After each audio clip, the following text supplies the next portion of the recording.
Why? There we go. I don't get it. All right, so on the second attempt, now that we are up in live streaming and people can hear us, and I'm seeing this now, so we're good. Yeah. I I wonder if we saw it before. am going to. No, I don't know. So I'm going to go ahead and, again, taking this week off, leaving the very capable hands of Mr.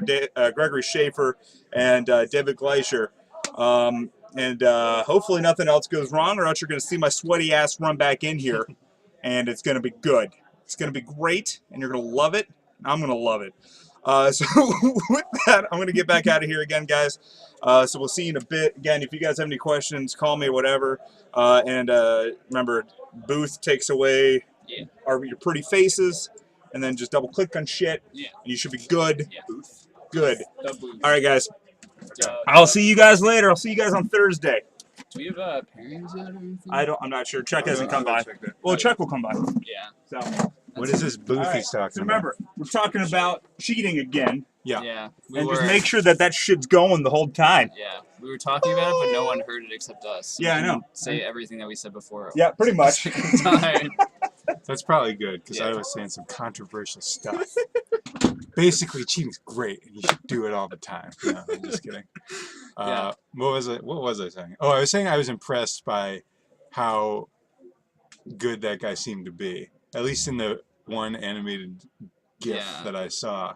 I had to watch it a few times to really even see that he was like looking at the cards. This is like somewhat different cheating than we've seen at that like higher level than in like recent past, right? Like Bertoncini, like no one was talking about him like shuffling his opponent's deck. Yeah, it's not like a poker cheat. It's more like a. There was one guy who got. cheating. There was one guy, I think Stephen Hink, who got caught doing that up at just stacking the deck. Mutery or something. Yeah, stacking his opponent's deck. That's or fine. no, maybe he was putting lands on top of his own deck. I can't remember. Okay. Something like that.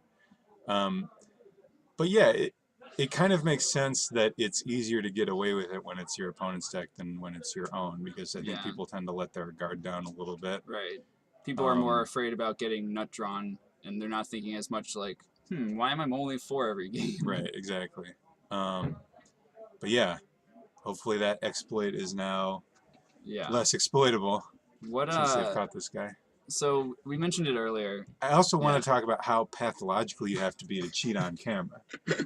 Because, like, first of all, if you just did that when there was no camera, you'd get a huge edge regardless. So you have to really be just like, I mean, you really have to think that no one's going to notice, which they didn't for a long time, probably. But it's just like that confident. Yeah. Like, Or it's like some kind of compulsion. Have you ever seen the movie Rounders? Yes. And long time ago, how Ed Norton's character just like can't stop cheating. Right. He just does it even when he's like, he knows he's probably gonna get caught. He's probably gonna get like almost murdered. Yeah. It's probably like that. Yeah.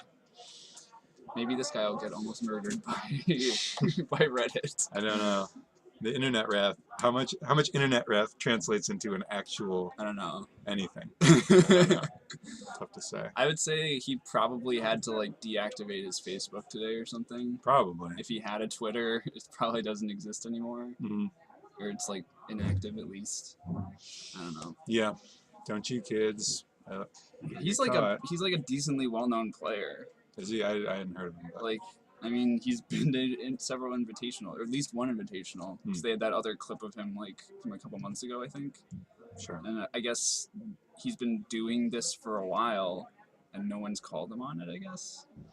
Yeah, I mean, it's hard. The way, like I said, I thought it was pretty. Like, it looks obvious on hindsight, but I thought it was pretty good. Not morally good, but technically good. The way he was doing it, like I almost didn't even notice it from that one clip. I didn't watch the whole thing. I just watched that one slowed down clip. Yeah, the one where he's like looking at the dragon mantle. Yeah. On the top of the deck. Was it a dragon mantle? I don't remember. It was a red card. It was one where he just like.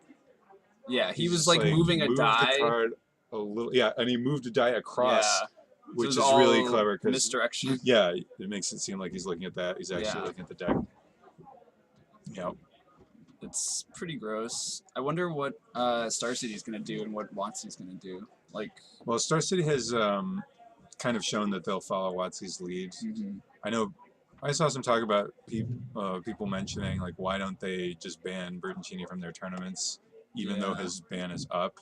and Star City's obviously decided that they want to follow Wizards' lead. Yeah, on if he's who, not on who banned should from play other and who Magic should, tournaments. right. Yeah. Which I think makes sense. I don't know. I mean, if someone's banned, yeah, they're banned. If they're back, you should let them play in your tournaments. There's no real reason why Star City.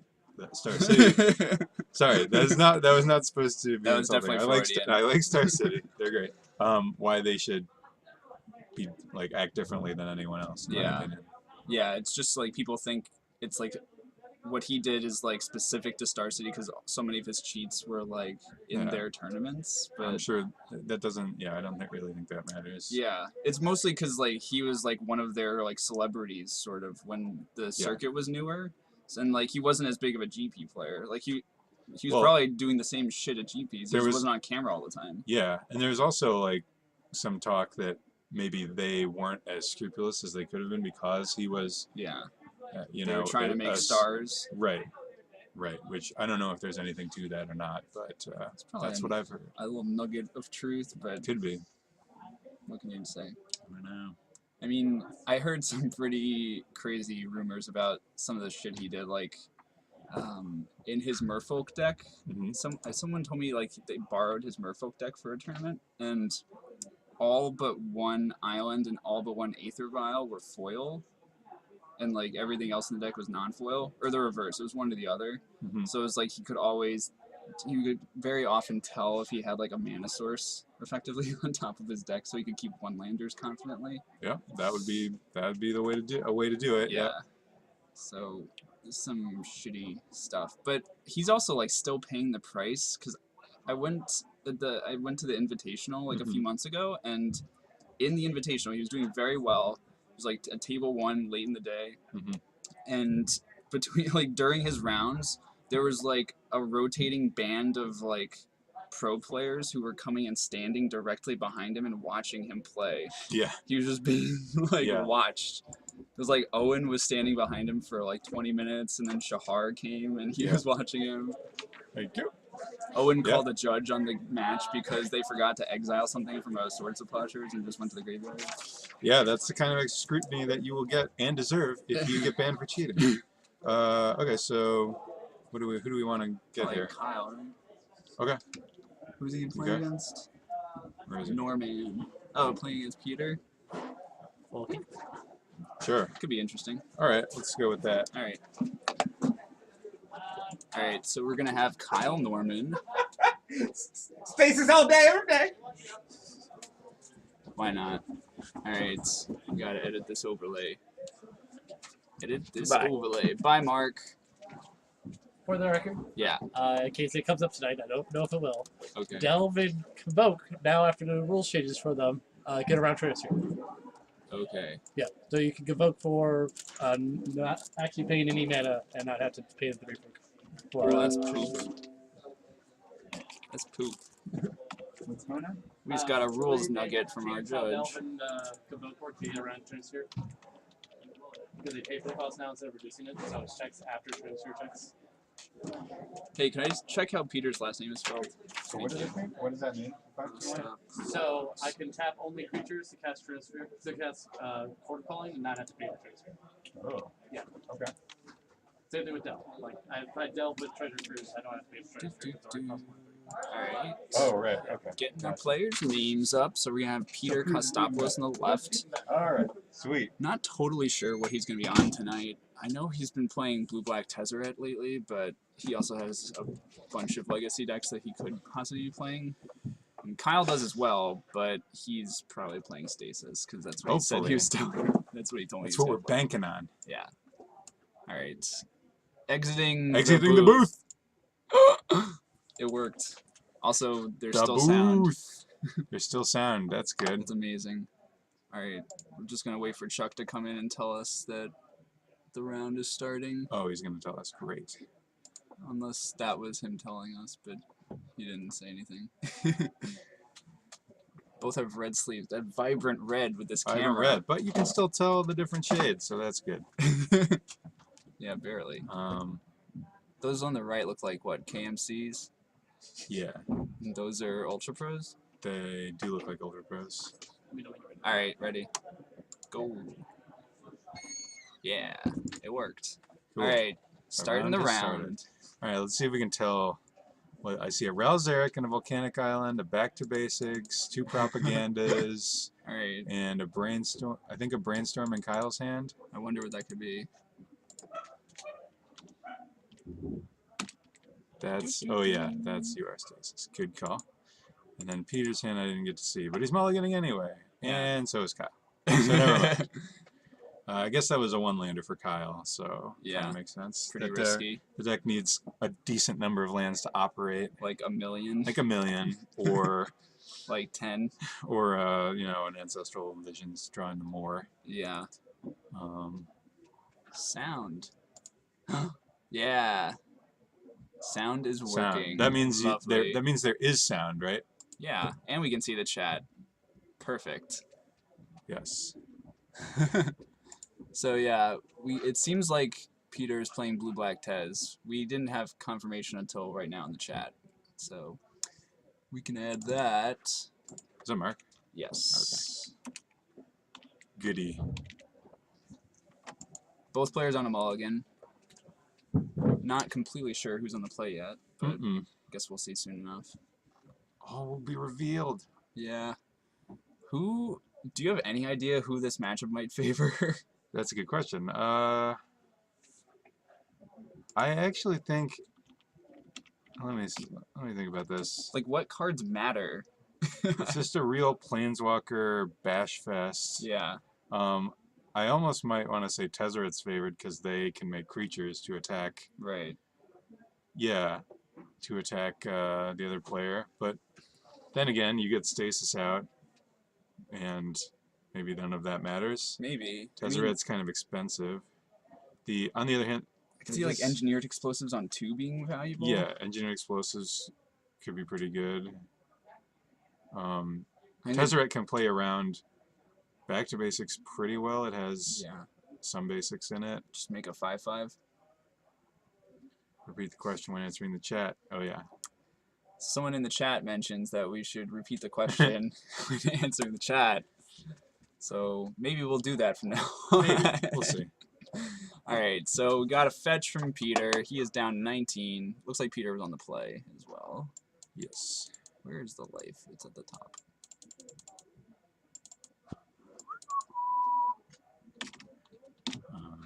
Okay, so we got a Dimir Signet. Yep. So that's good. I mean, I feel like this matchup, like, if it follows any normal pattern of control on control, it's going to be about mana. Yeah. And Peter has more of it.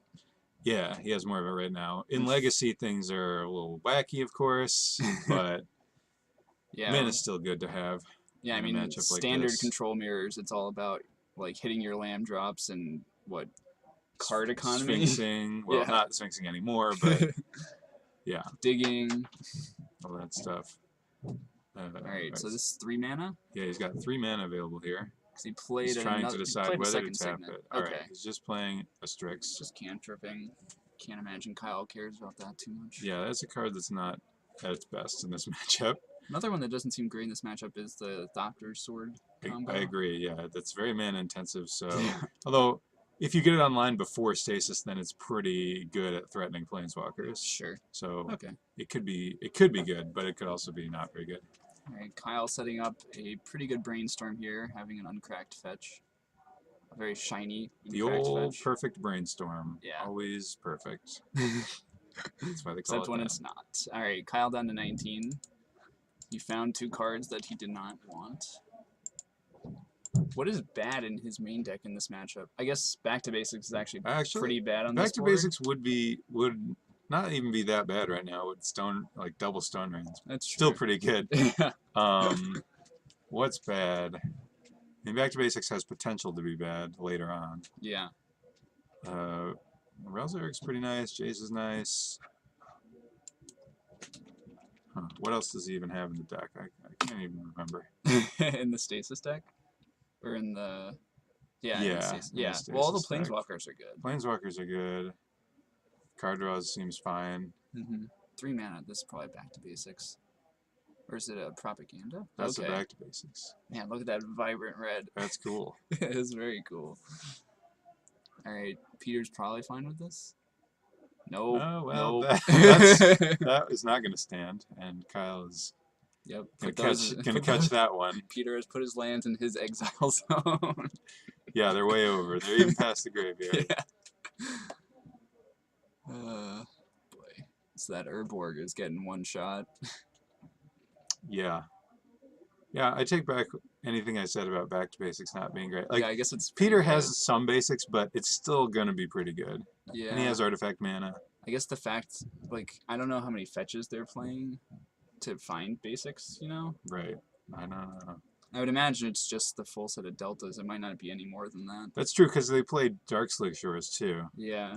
So, yeah, that's It could be pretty rough. going to be an issue. Well, Thopter Foundry is a good And start. Darkslick Shores comes into play tapped now. So that's so brutal. Oh, my God. Oh, God. I don't know. They only play a couple shores, right? I don't think they play the full boat. I thought they played 4. Oh Maybe my I'm God. wrong. They might.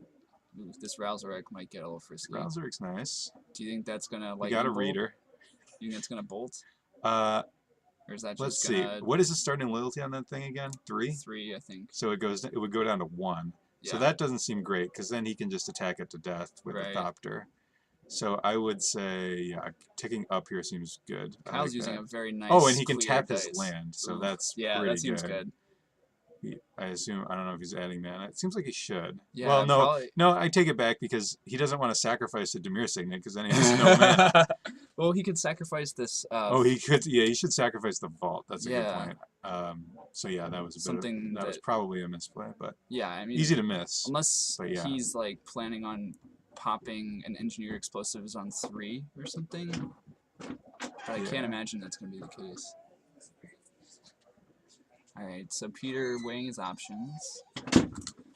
Down to only 4 mana available, 3 of which will untap. Yeah, I mean the signets are keeping him in it.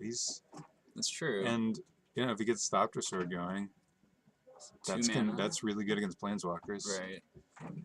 So he's producing 3 mana and not tapping the Underground Sea. That's good. That's a good way to do it.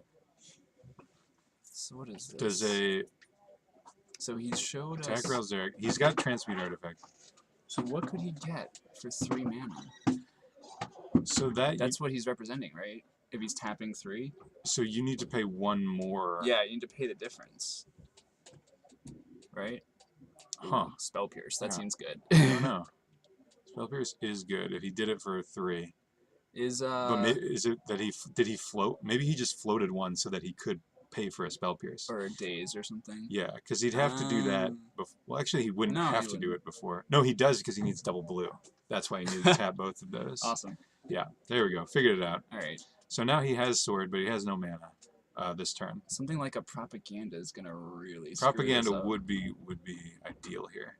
But if he doesn't get it, then that Sword is going to threaten to make 3 Thopters a turn, which will clear out that Rouseric in short order. Unless there's a Stasis right here. Unless there's, I mean, yes, Kyle has a lot of live draws here. He could draw Stasis, or he could draw Propaganda. He probably doesn't want to tap that Volcanic Island, but he did, so that's done. And then there's Propaganda. That seems quite good. That's a nice one. Do you think that's an example of Kyle just being like... I guess he can untap it with Rouseric. I take it back. Oh, okay. That's my inexperience with the deck. That's pretty sweet. I mean, there's not much of a reason. I guess he's just doing it to show that he can. Just to show off. Which is a great reason. I can't fault anyone for that. Spending Ancestral Visions also seems quite good in this scenario. So that does, yes. The Thopter Foundry does untap. Really all Kyle's looking for now is just a Tez, right? Or a Stasis. Stasis would be great.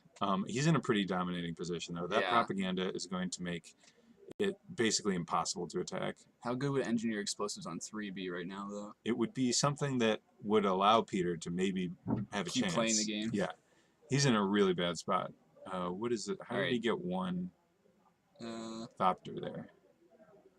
Because it looks like he just cast a Thopter Foundry. Oh, no, he had 1 left over, so he sacrificed the sword. There you go. All right. All right. Yeah, so there's Peter not really any there. point. Oh, yes, he did. Yeah, there's not really any point making more than 1, since you could really only pay to have 1 attack anyway. Yeah. Well, I guess, no, there's a point if you draw Engineered Explosives. But, sure. And he just shoots that one down. So, yeah, maybe that would Can he produce a 3rd color of mana?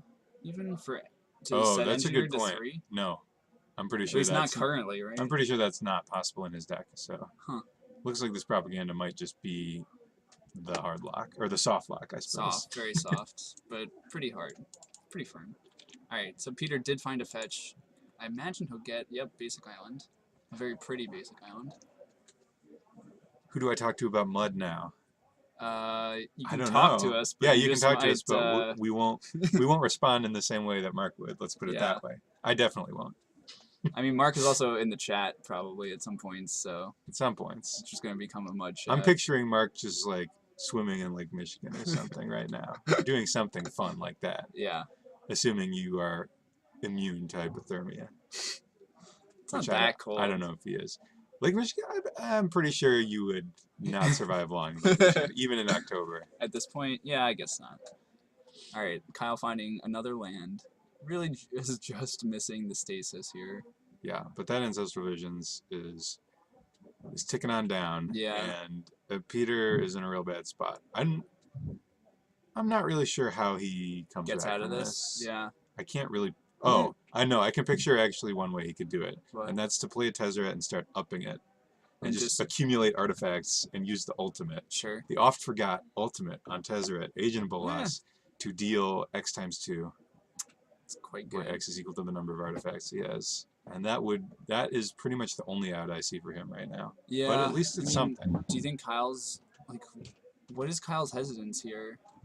I kind of I'm not actually sure what's going on right now. I kind of tuned out for a second. Are they I don't know whose turn it is. Are they I think it's Kyle's turn. I think they're questioning whether or not Peter actually got a trigger from the sword. Well, he got a token and it was killed by Ralzeric last turn. So now I don't know where we are. It seems like it's still Kyle's turn. Maybe not. I didn't see. I saw him get an island. Peter got an island, and then I think it was Kyle's turn. Yeah, the Visions is on 2, so it has to be his turn. Right. Maybe he's asking about some. Okay, so he's tapping a tap the island. Tapping an island. He's really just taking up Ralzeric. Yeah. So Peter's floated a mana, which makes sense. You want to wait for Kyle to do something. I think they're not playing fast enough, and this match is gonna take a really long time. Yes, they should definitely be playing faster. So but what are you gonna do? All right. So end of turn, Peter makes a So he made one. I think that might be in Kyle's main phase still. I think he floated a mana, and then Kyle passed back. Oh, I see. And then Peter had to spend a mana. Peter can make 3 more. And it looks like Kyle's passing, and now he's gonna do it 3 more times. Okay. So he's gonna gain 4 total. So we believe he's at 23. We think he's at 23. And yeah, I guess Kyle's method of winning is just going to be Jace Ultimate, because it's going to be hard to get enough to kill Peter with damage when that Thopter Foundry is making 4 a turn. Yeah, Jace Ultimate seems pretty good here. Peter tanking. Oh, and Karanos. Yeah, no, Karanos isn't really going to do it either. Yeah, Karanos can kill. I guess, yeah. I mean, it takes a He's gaining. while, well, he's theoretically Peter's just gaining 4 a turn, so Karanos can do 3 at most. Is there anything Kyle can? Well, if Kyle just finds a stasis, he's not gonna be able to be gaining anything. Yeah. If he finds a stasis, then it's over. I mean, Peter can make up to 5 dudes at the end of the turn, but the problem is just like Peter didn't even attack that turn, right? Right. He can't really afford to. I mean, he can attack. He could attack. He could attack with the token that has 2. Right. Which would be reasonable. Right. So Peter gained another life there. Yeah. Now that land we assume he'll probably gain some more. Looks like he's tapping 4, so add 4 to that. Okay. This is gonna be fun. Yeah. Yeah, I think we have it right though. I think we have successfully navigated it. All right. A Baleful Strix right on time. It's just a cycle, which is fine. Peter figuring out how to tap it. Yeah. Leaving up a Signet activation. What could he be looking for here to get him out of this? Tezzeret. Yeah, that's probably just it. I think that's it. What do you think the odds are that Kyle's just holding a Forcible in his hand? Not that great. He only has 1 card, but after he draws 3 next turn, the odds will be much better. Yeah, that makes sense. That's my That's your expert analysis. that's my expert analysis. All right, This is the kind of play-by-play. see if Kyle you pay remembers. for. Yep, he does remember. Does Peter have a counter? I don't even Nope. think Tezzeret plays Force of Will main deck, does it? I think it Oh, does. does it? Okay. All right, Kyle drawing 4 cards on his turn. That's pretty good. It's pretty good. Not showing us his hand. Now Oh, wait, it's there's a 5. Force, yeah. He's definitely got one. All right, so he's probably just gonna leave that up. And I can't tell Let's what see a those other cards. Flusterstorm. Flusterstorm? That doesn't do much in this matchup. Nah, not a lot. Yeah. But he's already in a pretty dominating position. I mean, anyway. you get to a certain point with the Ralzarek, and he's gonna be able to like Take a ult bunch it. of turns. Yeah. Okay, Peter just gained another one off Sweet. Sword. Academy Ruins His down. Ruins got tapped down.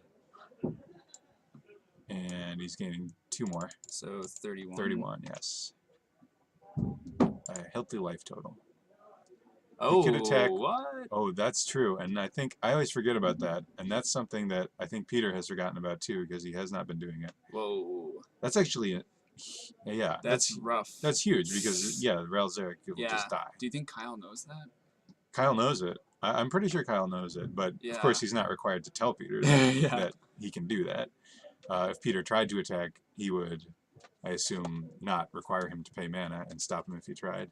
Right. I think this has actually come up before, and Before when Kyle's I playing the happened to deck? watch. I watched him play a match. His opponent attacked Planeswalker with a propaganda out, and I said something, Yeah. and then he pointed out to me, no, you don't actually need to pay more to attack Planeswalkers. So I know he's Crazy. yeah, he knows about that. But if Peter never tries to attack, then Yeah. it's not going to matter. We're not gonna find out. So he's going to tick up to. So that's one instance where reading the card. Reading the card. Yeah, Definitely those helps. old cards. Did Peter just gain 2 more? He did. Okay. And now he gained 2 more. So Alright, 4 4 total. more. Peter at 35. Kyle, does he have a sweeper in his deck or some He way doesn't. to break up Thopter Sword? No, I don't think he does. So he really just needs to like find Stasis Ooh, and this looks like it could be 5, 6. He's leaving the Signet untapped. This He's is a playing the strange Tezzeret. tap job. playing the Tezzeret. Whoa, that is a Tezzeret the Seeker. Yeah, the vintage Tezzeret. That is a different one. Now, Peter took 2 to play that. so let's see. What does that do again? It can minus to find. It can tutor, it can untap 2 artifacts. Tutor, it can untap up to 2 artifacts, and the ultimate is like all your artifacts become 5/5s, I think. That sounds right. But it's gonna get counted, so Yeah. fortunately seems worthy. we don't need to do. I think Kyle fetched too, right there. Oh, Yeah, okay. or I'm Yeah. pretty sure he did because Yeah. it took him a while to counter that. I don't understand. Some myth in the comments Myth says this is says painful it's to watch. I don't know. I think it's great. This is great. pretty gorgeous. It's a lot of perms. Okay. A lot of Yeah, so perms Kyle's gonna ultimate that Tezzeret before before or Peter that Ralzarek before Peter ever realizes. finds out. Although Yeah. there's no reason he would randomly find out. But So you now we never get to know. see how many extra turns Kyle So there's takes. some extra Oh my turns god, coming. here comes the coin. Flipping 5 times. So how many? You want to gamble on I how don't many he know. gets? I'm gonna say he gets 2. I'm gonna say 4. Okay. Okay, We're both below and above That's a heads. expectation. that's Is a that heads. good? I think that's good. I don't Yeah, actually they know put how a to 1. determine. All right, that's a miss. Uh-oh, that's a miss. So you're already right, presumably. Well, I'm not. Yeah. Is that a miss? Oh, I mean, Is this just Time Walk? I don't know which one is. I don't How know do you which know one which is one's which. which? I feel like Wait, we was would that be all of them? getting more. Well, I guess we'll see how many turns it takes. I feel like we would hear something from Kyle if he just got 4 extra turns. Maybe. Well, there's another one. So. Painful to watch because there are a bunch of Thopters that should have killed Ralzarek. That's fair. Yeah. That is a good point. And yeah, I'm embarrassed that I keep forgetting that propaganda can do that. But I did not. it's an interaction that hasn't come up in a while. in But here it Magic. is. Yeah, When they printed propaganda for the first time, that was not on their radar. no. It's very far off their radar. I think You you got. got 1. Oh. Okay. That's yeah. Well, that's probably there's- what they were doing. There's your Stasis. All right, that's pretty good. Now the question becomes: does Peter ever attack with these 15 1/1s. I don't really see why he would start now.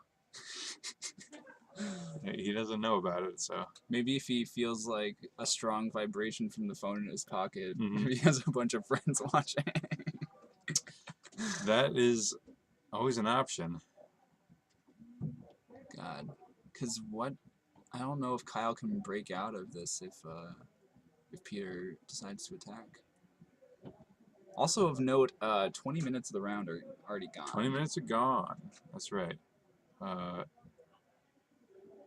Yeah, he almost just has lethal on the table with those thopters. Yeah. Let's see, 1, 2, 3, 4, 5 plus 12, 17. He's actually one off. Oh no, the Strix. Okay, well that's tapped now, so never mind. So with what he has, he's at 15 damage. Right.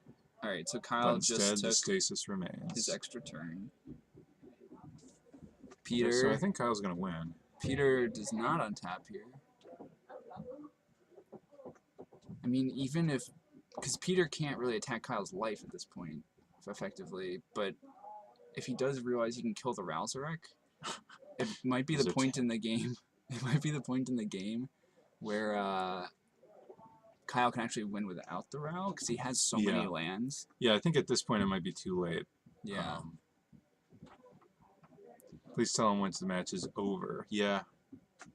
Sounds It's good. going to be painful to hear, but I think he'll appreciate it. Yeah. I mean, it's definitely a weird, kind of obscure interaction. But if I was playing against it, I would have no idea. Yeah, I also would not. And then I would feel terrible when someone told me. Yeah. But hey, what are you going to do? That's what we play Magic for, right? Exactly, to feel terrible. So Kyle Stasis is just looking for some way to win the game now, I guess. Yeah. That could take a while. Yeah. He doesn't. The deck does not win quickly. Shocking. But he's got the hard lock pretty much in place. So. Well, more or less. Although at this point, if Peter does realize he's not going to have that many tokens to untap, like even if he does realize he can kill the Ral. Oh, I think so. Kyle just went down with Ralzarek. Yeah. Did he just? So I think he just domed Peter for 3. Okay. So I think he's at 3 last life. I didn't see any Thopters disappear, so I think I was targeting him. Yeah, this board's a little. There's the Keranos. Clustered? Hey, Okay. Peter does not have a forcible. That'll get the job done. Yeah, I mean, it'll still take a few turns, but. So Kyle still has 2, 3 untapped lands for Ral, or for Stasis. Oh, there's the Force. There's the Force. I wonder if Kyle has one too. Pitching This Baleful seems worth Strix. fighting over, right? Yes. Ooh, and I think we're going to see a Flusterstorm here. Oof, that's so Peter's at 1 pretty less, and good. Kyle is at 1 less. All right.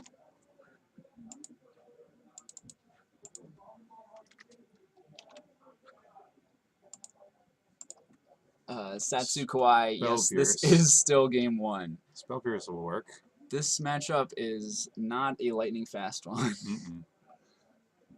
Oh, and Kyle bolting is pretty aggressive, but... Do you think he just has another Ral? Like, or do you think he's... I mean, I guess he doesn't really need... If it's not getting attacked at all, then it doesn't really matter. Yeah. If it's at 4 or 2. All right, so Peter got domed again, right? Yeah, so he's down to 26. 26, yeah. At this point, it seems like Kyle just wants to get the game over. Yeah, which is a reasonable goal. Keranos is also live. I mean... 1, 2, 3, 4. It is very much living. It's amazing how much that happens in this deck. Alright, Kyle's sagging a fetch. End of turn. To pay for Stasis, Alright, I'll assume. down to 16. Yerp.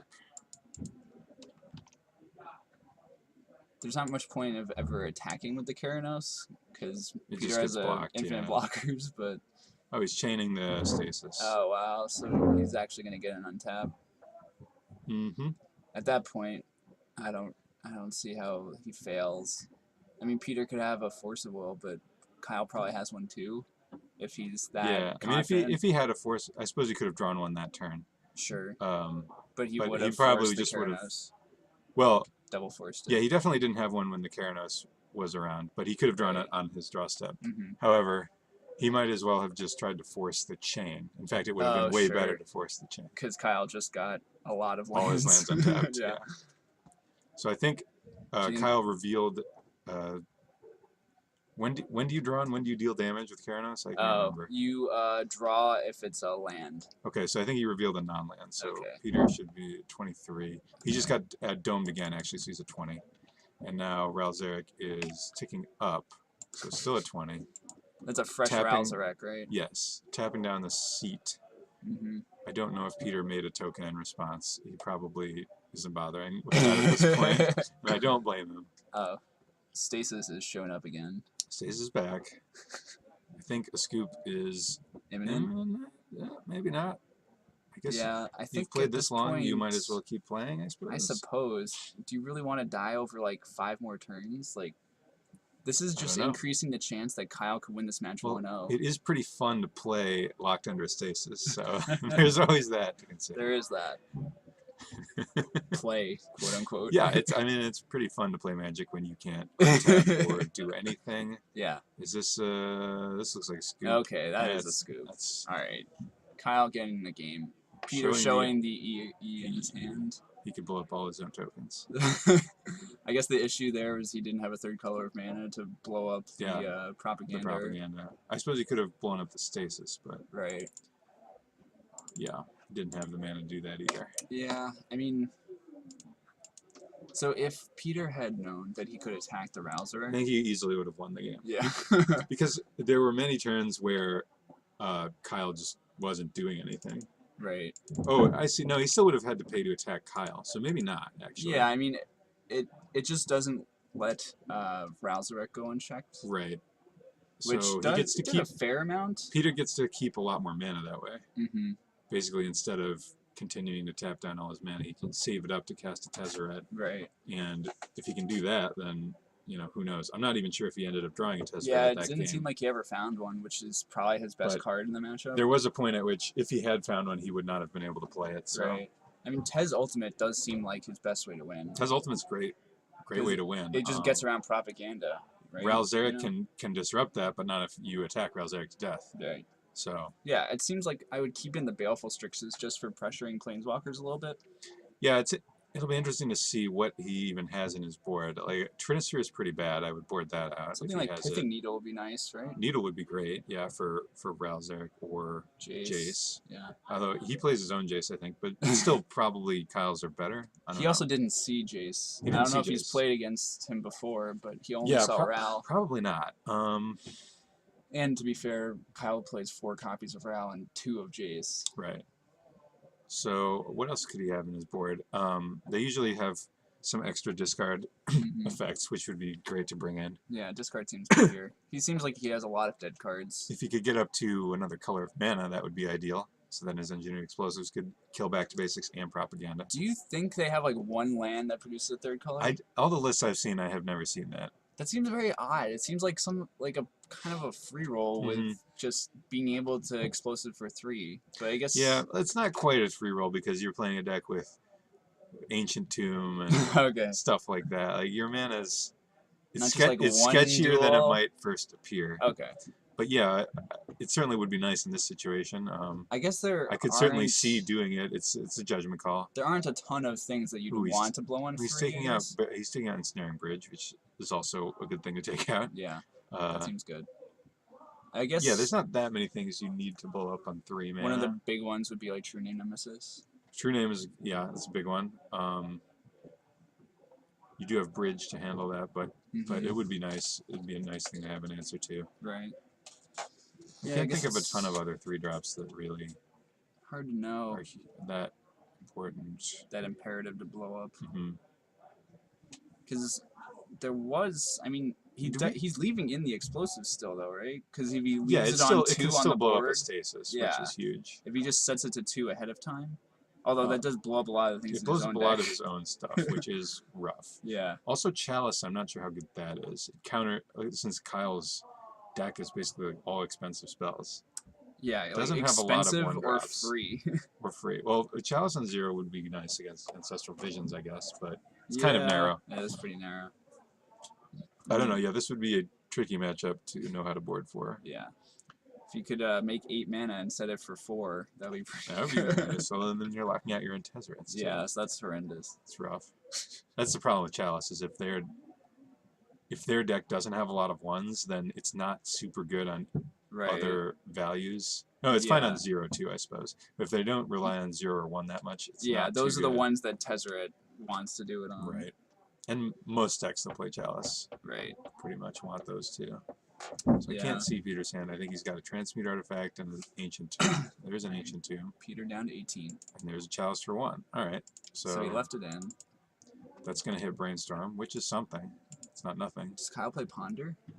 Don't think he plays Ponder. He might have like a Pithing Needle or something in his deck at this point. Sure. I mean, Another Peter also locked out his own Pithing Needles. He did. He did. Maybe he thinks Pithing Needle's not as important as some other cards. So I don't know. Both players hitting their land drops. Lots of mana available, but yeah, one colored source is not going to do that much. No. For Peter. Kyle, is this a back to... Oh, God. It's property. Okay. All right. That is probably the less devastating of less the 3 devastating enchantments that could have been. I think Peter has a City of Traders in his hand as well. Do you think this is bait? Do you think Kyle's just trying to get him to counter it? All right. Well, Peter didn't take it if it was bait. I don't know what he... That's counter. Oh, boy. Okay. I guess we're reconsidering I guess if you never take your hand off of it, it has not been cast. On Monday night, things can happen. Things like that. But yeah, all right, so he's got the needle in his hand. He can use that later for discarding the Thirst for Knowledge or something. Yeah.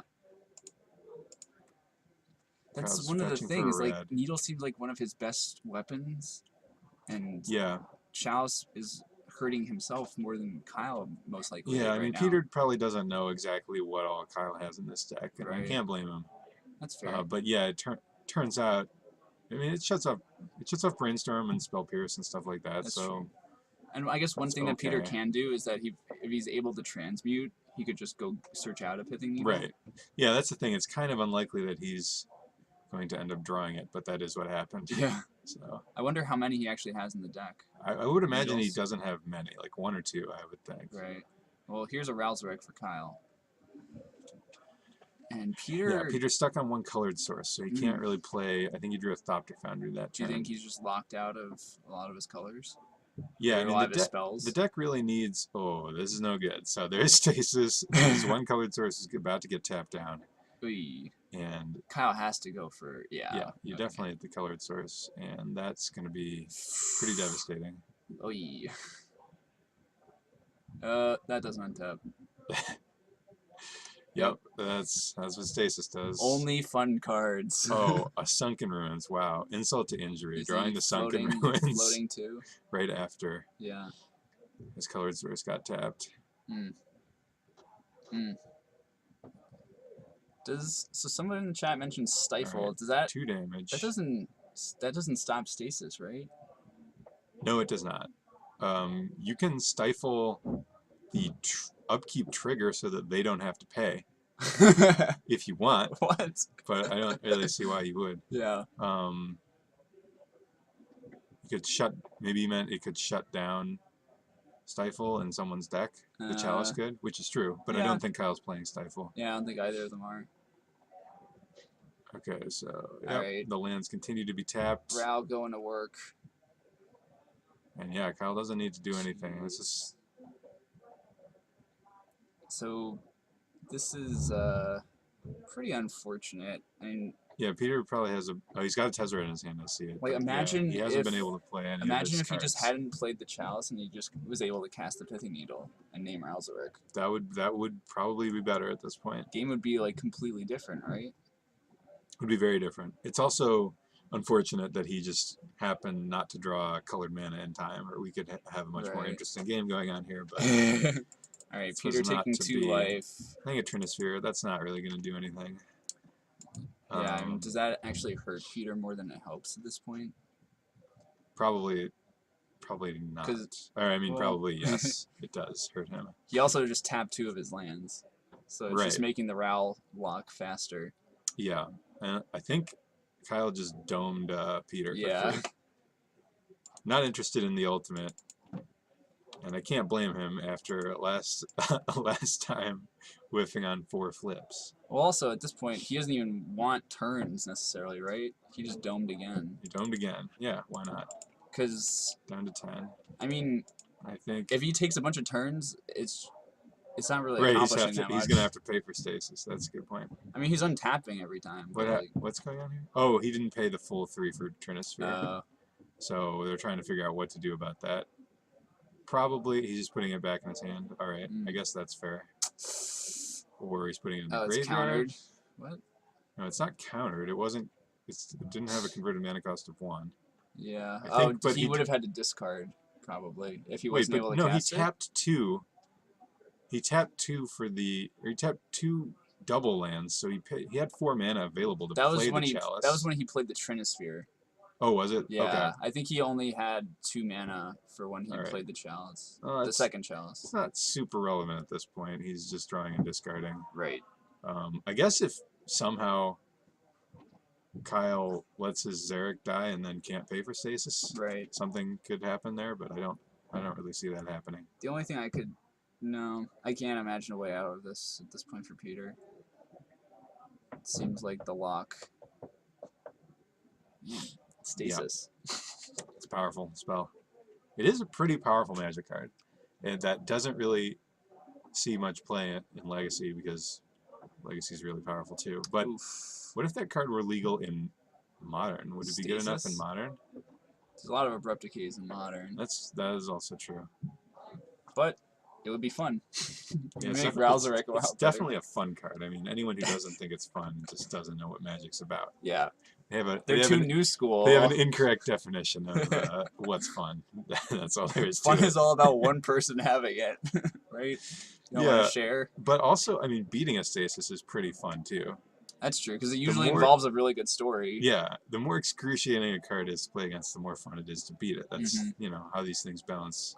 Yeah, like one of the more fun cards for me to like when I play Death and Taxes. I love beating an Ensnaring Bridge because it always involves Flicker Wisp. Oh yeah. Imagine, we talked about this before, but imagine flickering out their Stasis at the end of their turn. Yeah, it would be. I would probably just sprint out of the store. Is there a better feeling in Magic? It's hard to imagine. I wouldn't finish the game. I would just leave. Drop the mic. Throw your deck in the garbage because you're never gonna do better than that. Kyle's showing all the cards. We've stopped commenting on the game because there's really nothing. There's nothing else to say. There's not much of a game happening anymore. There's not much of a game. The Jace is Jacing. The Xeric is Xericing. So is Kyle very aggressively? He's just super aggressively going for Fate Sealing, which is great. I wonder if there's a deck in Legacy where you would Fate Seal more than in the Stasis deck with Jace. Yeah. Probably not. It's hard to imagine. Yep. Because often once you play it, the lock is established and you just use it as a win condition. Seems pretty good to me. It's definitely good. Jace, yeah. Jeez. That's a card. It's a card and a half in one card. Maybe 2 cards in one. What on earth? So, Jace Ultimate's on 12? Yes. So it's coming next turn. Yes. Yeah. And going down to one counter. Xeric first, sure. Why not? I do like Kyle's choice of islands and mountains. Actually, I have both of those. They're cool. Yep. They're no revised white bordered, but they're pretty cool. Okay. Oh boy! All right, there goes the library. So Peter's gonna have 7 cards in hand. Peter's just making Kyle go through this the hard way, which I respect. Oh, Kyle cutting Peter's deck. This is. So we know how many turns are left in the game. It's 7, right? 7 turns. Yep. So is Jace going to be able to ultimate again? Actually. Because Kyle probably just keeps Fate Sealing. Let's see. Well, 7 times 2 is, or no, divided by 2. I don't know how to do math. That was a very embarrassing question to ask me. No, Kyle's going to get 6 more turns, right? There's a 7. So yeah, he's definitely going to be able to ultimate Tezzeret. 7. Counting on my fingers now for those who can't see. So you could definitely ultimate Jace a second time and just make Peter keep 11, having to go through this. 13. He could do it one more time. Of course, yeah, that would be a bit counterproductive, but Peter valiantly not scooping though. Yeah. Banking on Kyle having some sort of sudden illness. He just wants this game to play out as it naturally would in the wild, which is Well, I don't know. I Untouched. suppose you could argue that the natural way for it to play out is he would have scooped like a million turns ago. But Natural for depends like, what you mean by natural. well, like whose sanity are we trying to preserve? Right. No, as few people's as possible. All Oh, right. now he decides to scoop. That's a hand. Interesting choice of Kyle, when to do that. all right, so Kyle did bring in Pyroclasm. Huh. Do you think he was just scared of the... Do you think he's also telling Peter right now about the Thopter sword? Probably. Probably. But the thing is, I don't know if I guess Pyroclasm's all right. If you get the stasis lock, then you Pyroclasm, then that's Right. good. I see. All right, so but what did Peter it's bring not- in? He brought in Pithing Needle. Yep. What's yeah, that first Needle, card? that's a Vendilion click, Oh, okay. which does seem good. It does. Got Needle, red Elemental Blast. I wonder if Kyle is trying out my sideboard technology suggestion of Riptide Pilfer. I think he is. He played them last week, and I don't think he ever boarded them in. Well, they're he probably just never played against combo. right. I mean, there's a narrow set of matchups where they're good, but Right. I do think they would be good in this deck. But They seem fine. it's like Against like Show and Tell. you'd bring them in against combo decks that don't have creatures, Mm-hmm. and I also think they'd be good against miracles. Okay. Just a good way to pressure their hand. They're not really going to have blockers for it, so Yeah, it's and like presumably they're boarding they're out all gonna their swords. they'd be insane not to board out their swords to flashers against this Yeah. deck. So It could be bad if it's the version of Miracles that has like Stoneforge. yes, that would Right. be a. I wouldn't bring them in probably in that against that version, but I think The most issue is most though, versions don't have that. yeah, but the thing is like if they do have it, it's commonly in their sideboard, so Is you it? might not know Mm, if it's coming. So it might be risky really, in I game didn't realize two. that. I thought it was. I've usually seen main some deck. people do like in the sideboard like 2 Stoneforge and a Batterskull and a Jit, or just a Batterskull even. Fair enough. I'm not in love with the Yeah, plan. That's but, the plan, and they probably would bring that in against Stasis just to have more threats. Yeah, I mean Batterskull seems quite good. Yeah. Right. Oh yeah. Well. Anyway, that was a fun match. That was everything I hoped it would be. Yeah, painful. Should we go back to the booth? Back to us.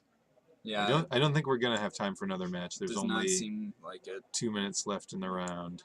I think they would have someone go sit and sit down if there was anyone else. Back to the booth. Back to us. Oh yeah, I could go see if anyone's You wanna gonna just do check that. if Yeah, there's I'll a game check real 3? quick. Sweet. Dr. Derp in the comments agrees with me very correctly that continuously ulting Jace seems very good here. Because if you're playing Stasis, you are looking for maximum pain to be had on the other side of the table, so why not just continue the game and just force them into submission?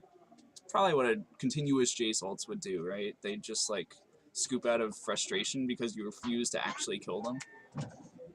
No one else? Yeah, all the other matches are in Okay. game 3, so. That means round should be closing shortly. That was great. That was a pretty fun match. That was great. I like watching Stasis. It's Yeah. nice and relaxing. It's like going to a baseball game or something like that, I could agree with that. where one team gets shut out.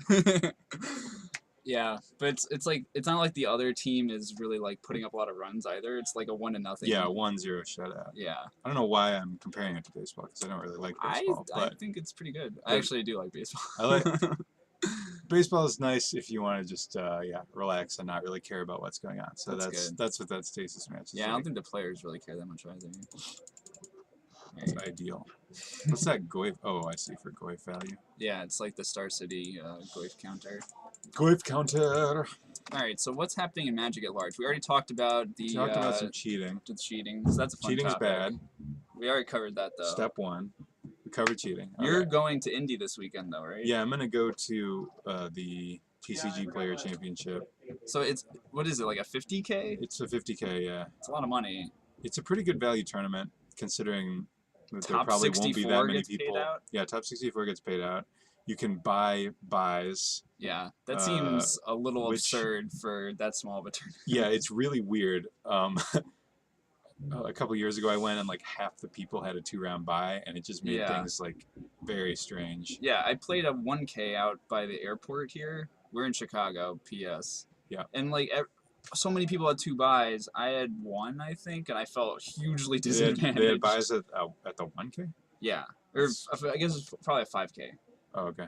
It was like in Rosemont. Yeah, that's pretty strange. It was a 9-round tournament, and people had 2 buys. Like, they think giving people a bunch of buys will make it more appealing, but I don't know if that's really true. Well, it just lets people continue to accumulate points and have that be a reasonable thing to do, which I guess is good for their model.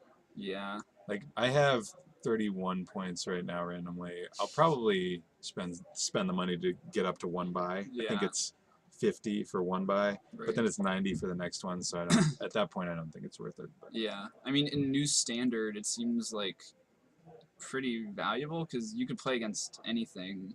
Yeah. I mean, buys are always nice. I think people overvalue them a little bit. Well, they overvalue them in terms of the free win, but not in terms of the tiebreaker, Sure. which is actually why they're Super insane relevant, and yeah. probably pretty unfair. Yeah. Like, if they weren't so awesome for your tiebreakers, I don't think they would be that big of a deal. It's going to But be they a are. problem at the end of that tournament. Yeah. So many people are not going to be able to draw at the end of that thing. Yeah, it's going to be weird. It's going to be real weird. People who come in like 70th because they didn't have buys are going to be pretty pissed. Yeah. Yeah, that would be bad. I don't know. So you know what you're playing though, right? I'm going to play Teamer, as they call it, Teamer Aggro. Courtesy of I'm gonna Senor Kible. Yeah, I'm going to play Kibler's version, or Marcio Calvallo. The Brazilian guy. I think I butchered that name, but I think you came there pretty was one close. person at the Pro Tour who went 7-3 and were better with it. Yeah. And his version's pretty similar to Kibler's. It's based around Ferocious, having 4 power creatures, and then you play Stubborn Denial, Creator's Clause, Teamer Charm, just tempo people out. And I think that's a good place to be. So I saw that Kibler had the Stubborn Denials in his sideboard. Mm-hmm. When you were making your list earlier this week, you had them in the main deck. Yeah, I think I am going to play some main. Okay. I feel like the card's good enough versus most of the decks that it's fine to play at main. It's one of your like biggest payoff cards for playing the deck, Yeah, right? it's just a 1-mana negate if things are going well, and that's pretty good. It's only bad against what, like mono red? Even mono red, I mean, They have I actually don't burn. think it's bad against mono red. I think it's good.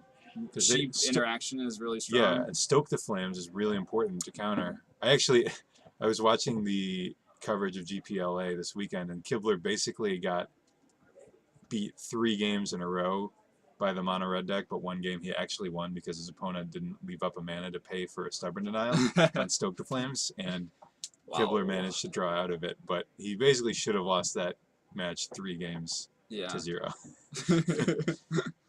Well, that's good. So you're addressing that problem? Because it seems like mono red's on the rise. I am going to play more Magma Sprays. I might play an Arc Lightning or 2 in my board.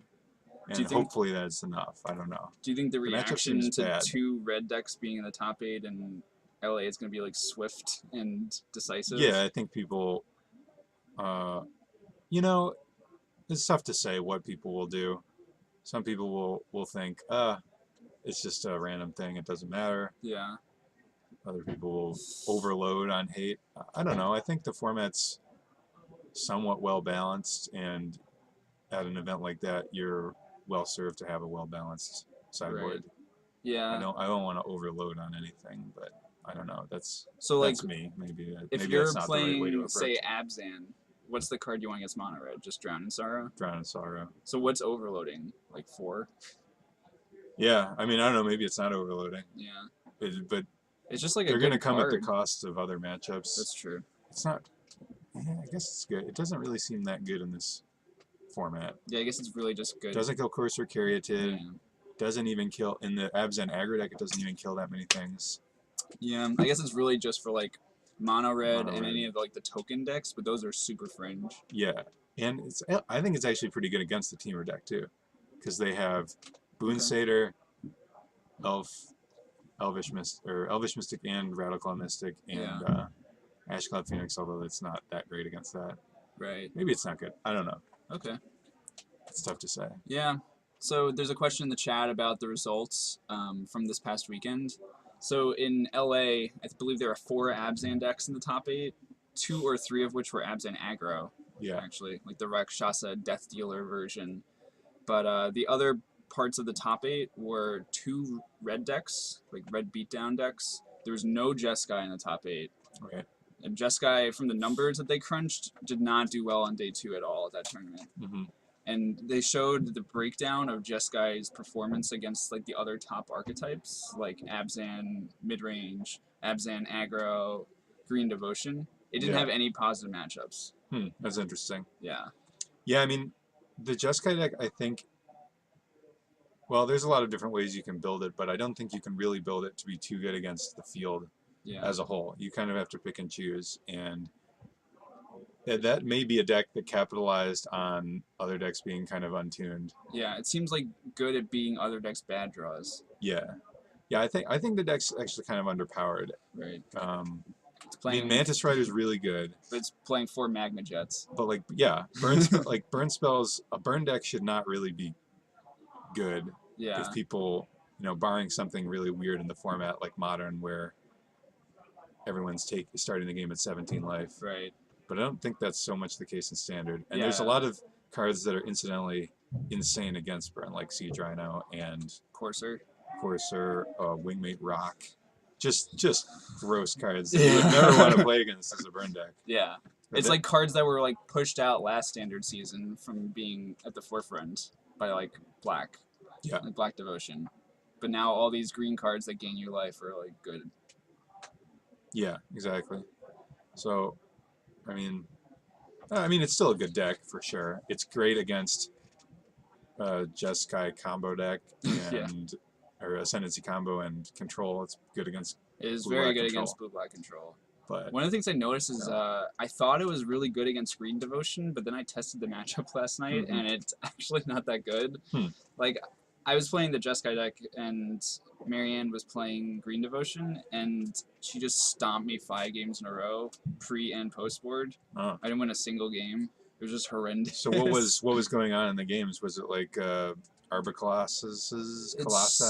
Yeah, dropping? I mean, there were 2 Arbor Colossus in the main deck, but it's just really just like so many of the creatures are just blanks against that deck. Like all the ground creatures are horrendous. Rabblemaster and Seeker of the Way are both really bad there. Yeah. Yeah, And that's the thing. The sideboard plan for these decks is like boarding those out and boarding in a bunch of like Wraths.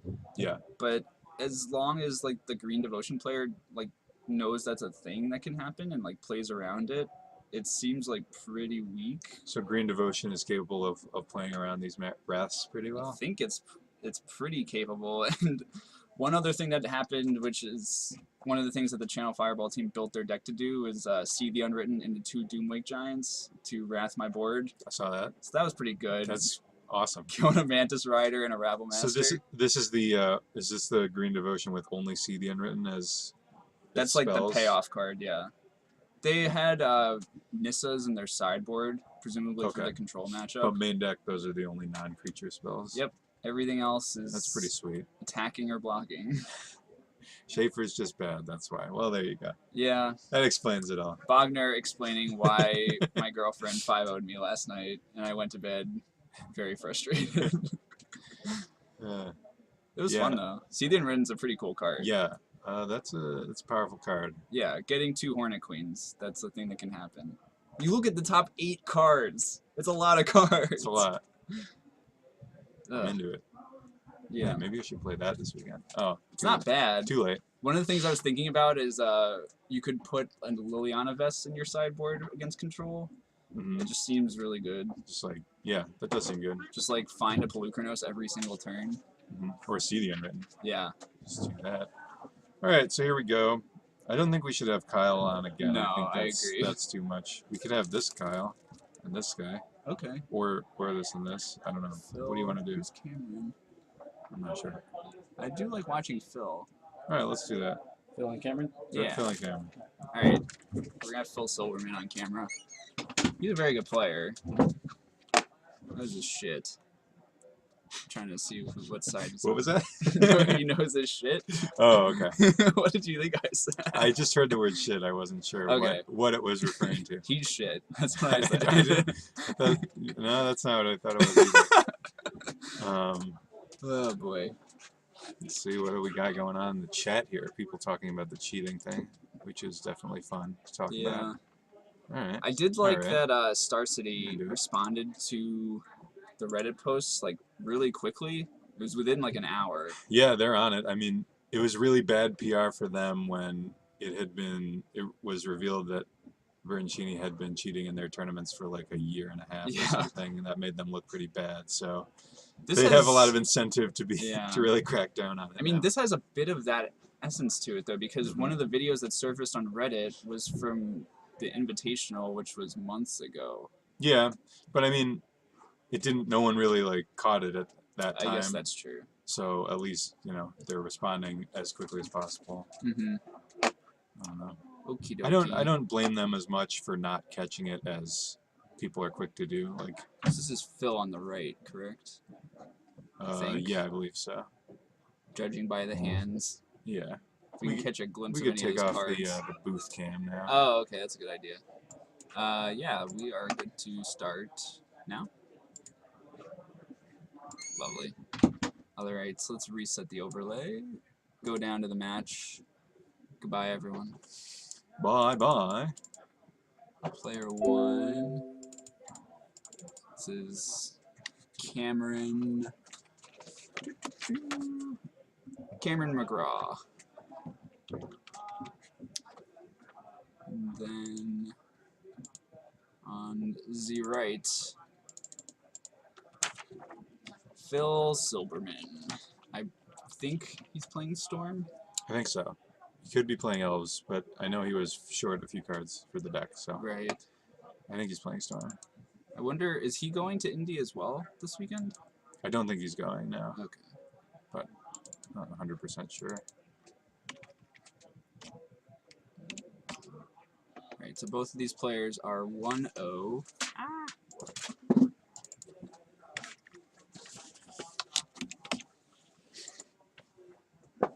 Just resetting everything. So we don't know necessarily what Cam's Don't know on. what Cameron's playing, Okay. and I like that. I think it's exciting. Yeah. However, I did see a Dryad Arbor when he was shuffling just Okay. now. So Well, so now we know what he's on. well, we have a pretty good suspicion. Yeah. Pretty good suspect. If But it is Elves, that's hopefully it's Nick Fit with Dryad. okay. Dryad Arbor is Yeah. a Green Sun Zenith package. That'll be a close match against Storm. Well, if he's got Riptide Pilfers, he can't lose. Alright, and we are in round dos.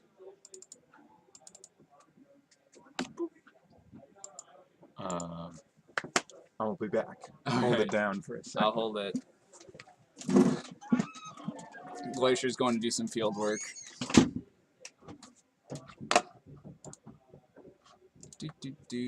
Alright, so let's see. I think I saw... Alright, so I see a Lotus Petal. I think I saw a Dark Ritual in Phil's hand. So it does seem like he is in fact playing Storm. Out of Cam, though, ooh, this looks like some sort of lands deck. Because he is pitching a green Cycle Land. Oh god. Oh god. Turn 1 Chalice on 1. That is definitely the start that Cam wants against Storm.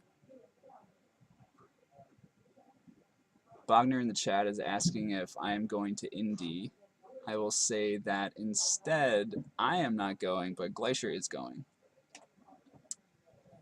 So let's see. So turn 1 Chalice on 1, turn 2 Liliana, discard. This seems like a pretty damn good draw against Storm. Phil, all he can do is play fetch lands and pass the turn back. This Liliana is going to go ult, and presumably, or just keep emptying Phil's hand bit by bit. This is a pretty... oh god. Alright. So, green sunning for 2. I wonder what... maybe you get something like Gaddock Teague here? What could Cam have in the main deck? That would... yup. That seems pretty good. Oh. I do not envy being in Phil's spot right now. Considering that Cam was on the play and had this opening, I don't know. I don't know what on earth Phil could do. Yeah, Bogner in the chat mentions no ultimate. You're right. There's no need to ultimate. You missed a pretty savage opening sequence. Is someone dead? Phil is the is game over? Phil is effectively dead, but he's also on a 5-turn or 10-turn clock. Wasn't Elves. Oh wow. Turn 1 Chalice on 1. Turn 2 Liliana tick up. Turn 3 Green Sun for Gaddock-Teeg. That is pretty cool, and I'm sure very fun And for a Phil Storm player. scooped it up almost immediately. Nice. Lock complete, as Bogner says in the chat. That was savage. Wow. Did not see that coming. Good Flash the Dryad grief. over. It's like, oh well, he's playing Elves, probably gonna lose. Oh, what is this? Chalice? So what is this? What It's some kind of what would you call it? what? I didn't see. Oh, is this Nick? No, Well, it's not Nick. It's probably a Loam deck, right? Yeah. Some kind of Loam. You know, I think I saw Loam, 4 colors. 4-color Loam. Sure. Or maybe it's like Naya. If you're Loaming, Oh, he had might as Liliana well. actually. Yeah, he had Liliana. So it's Jund. It might be 4 colors though. 4-color Loam. Yeah. We had Gaddock-Teeg. Oh yeah, you're right. So was there a 4-color, red card yeah. too? There was a Taiga in play. All right, there you go. 4-color. Did we see a Loam? We probably didn't see one, but No, he never found I it. bet it's Game Loam. ended before that. if he's playing Chalice, he's probably playing Loam. We can let's put a question mark by that Loam. No, that's fine. The question mark should probably go after the 4-color, right? Well, there's 4 colors. We saw it's 4 colors. It's definitely Loam. We saw there were 4 colors. All right, we're making a decision. Gaddock-Teeg too, and he had the No Taiga for question. red. So No questions. I mean, I guess there could be 5. Yeah. Well, he's playing just the 4 best colors, it seems. Yeah. Although exactly. he does have Mox Diamond, so he could play whatever He can the play hell he an wants. engineered explosives for 5. Yeah. To blow up opposing. Tezzeret the Seekers. No, wait, it doesn't do. Oh yeah, it does. Yeah. It does do that. Yeah. There you go. That's what it's for. Oh boy. So yeah, people in the chat, I think they liked that. That was cool. I liked it. That I didn't even was see it. savage. Phil did not cast a spell. That's kind of magic you love. Yeah.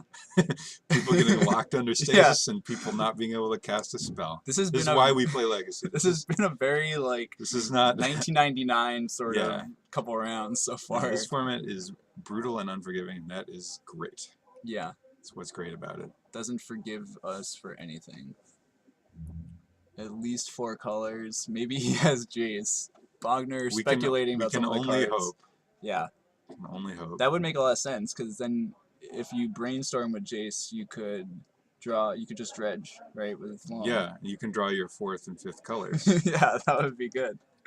Because you really have to find the Mox Diamond to help cast the Jace. It seems ambitious to play a Jace, but whatever. Why Yeah. not? Oh boy. So what other weapons do you think? Satsu Kawai asked in the chat, how did Loam win when I was looking away? Turn 1, Chalice on 1. Turn 2, Liliana the Veil. Turn 3, Green Sun Zenith for Gaddock-Teeg.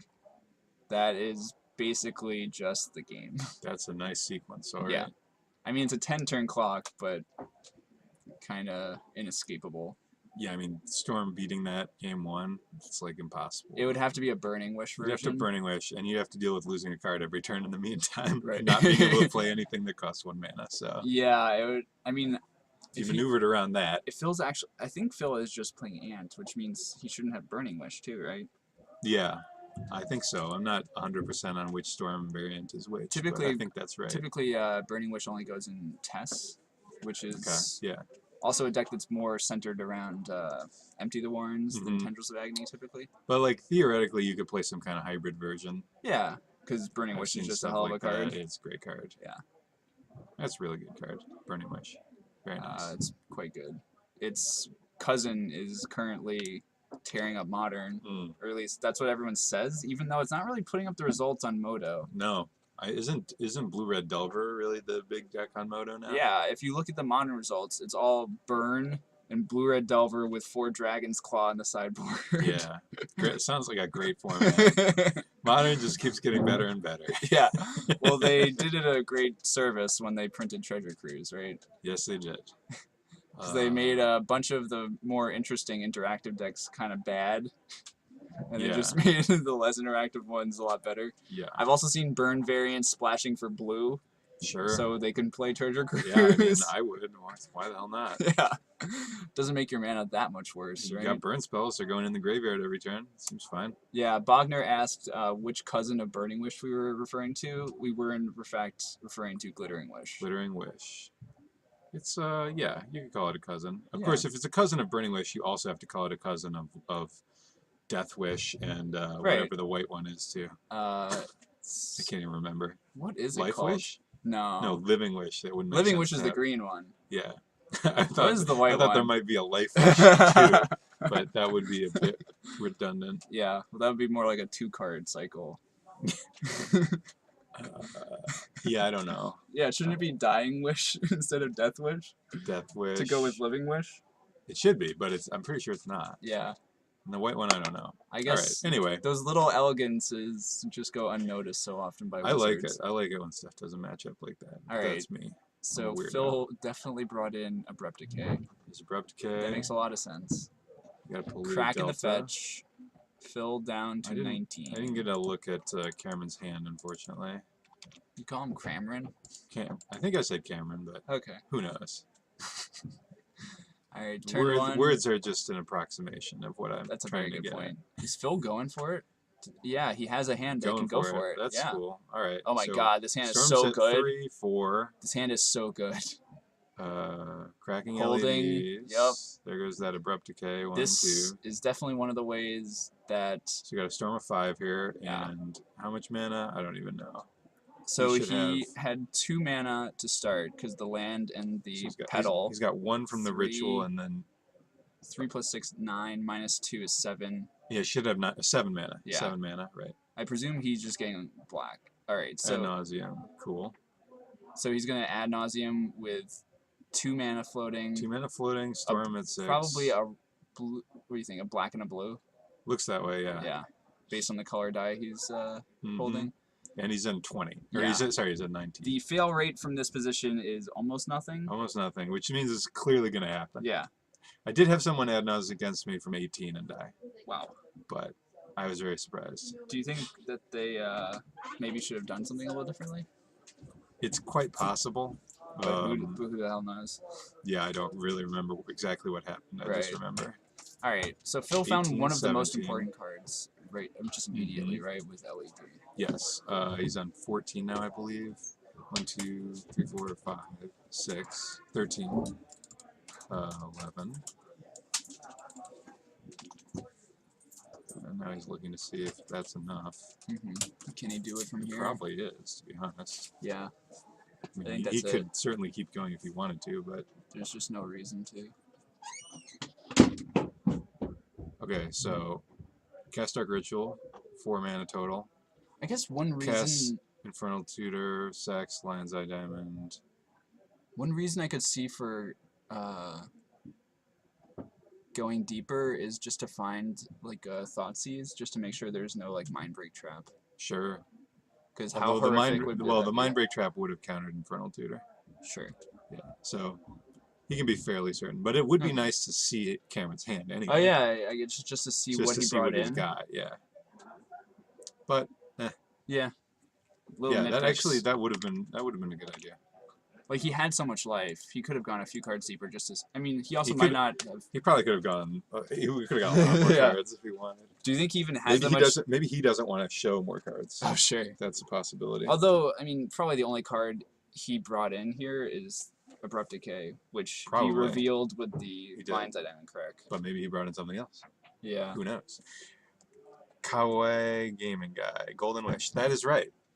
Good call. That's the white one in the cycle. Perfect. It costs like 5 mana. Yeah, it's perfect. And it gets. So good. I don't remember. An artifact or enchantment. Artifact or enchantment. Sure. Yeah. Now, why did that one cost so much more than the others? I think it's because it's just infuriating. the wishes were in judgment, right? so Odyssey block. That's not that far removed from Urza's block, so they were probably just freaking terrified of artifacts and enchantments. Yeah, they were. That's probably it. But still, that's kind of lame. Considering, yeah, I mean, I guess now it's aggressively costing Living Wish nice. at only 2 mana. It's like creatures sucked back then. They what did suck. could they get? Yeah, and lands were not as good either. So the one that doesn't make sense to me is Burning Wish, because there were good sorceries back then. Yeah. I mean, I guess red wasn't as much of a combo color though. It was more like blue, just blue and black. Right. I mean, Cunning Wish sees Legacy play as well. Cunning Wish is good. Cunning Wish was great in Standard too. It would just be nice, you know, if all in the cycle were playable, but yeah, what are you gonna do? That would be great if. It's not unusual for a cycle to have some of them be complete garbage. You know how happy I would be if I could play a white version of that tutor that I could play in Death and Taxes and just get random hoser effects from my sideboard.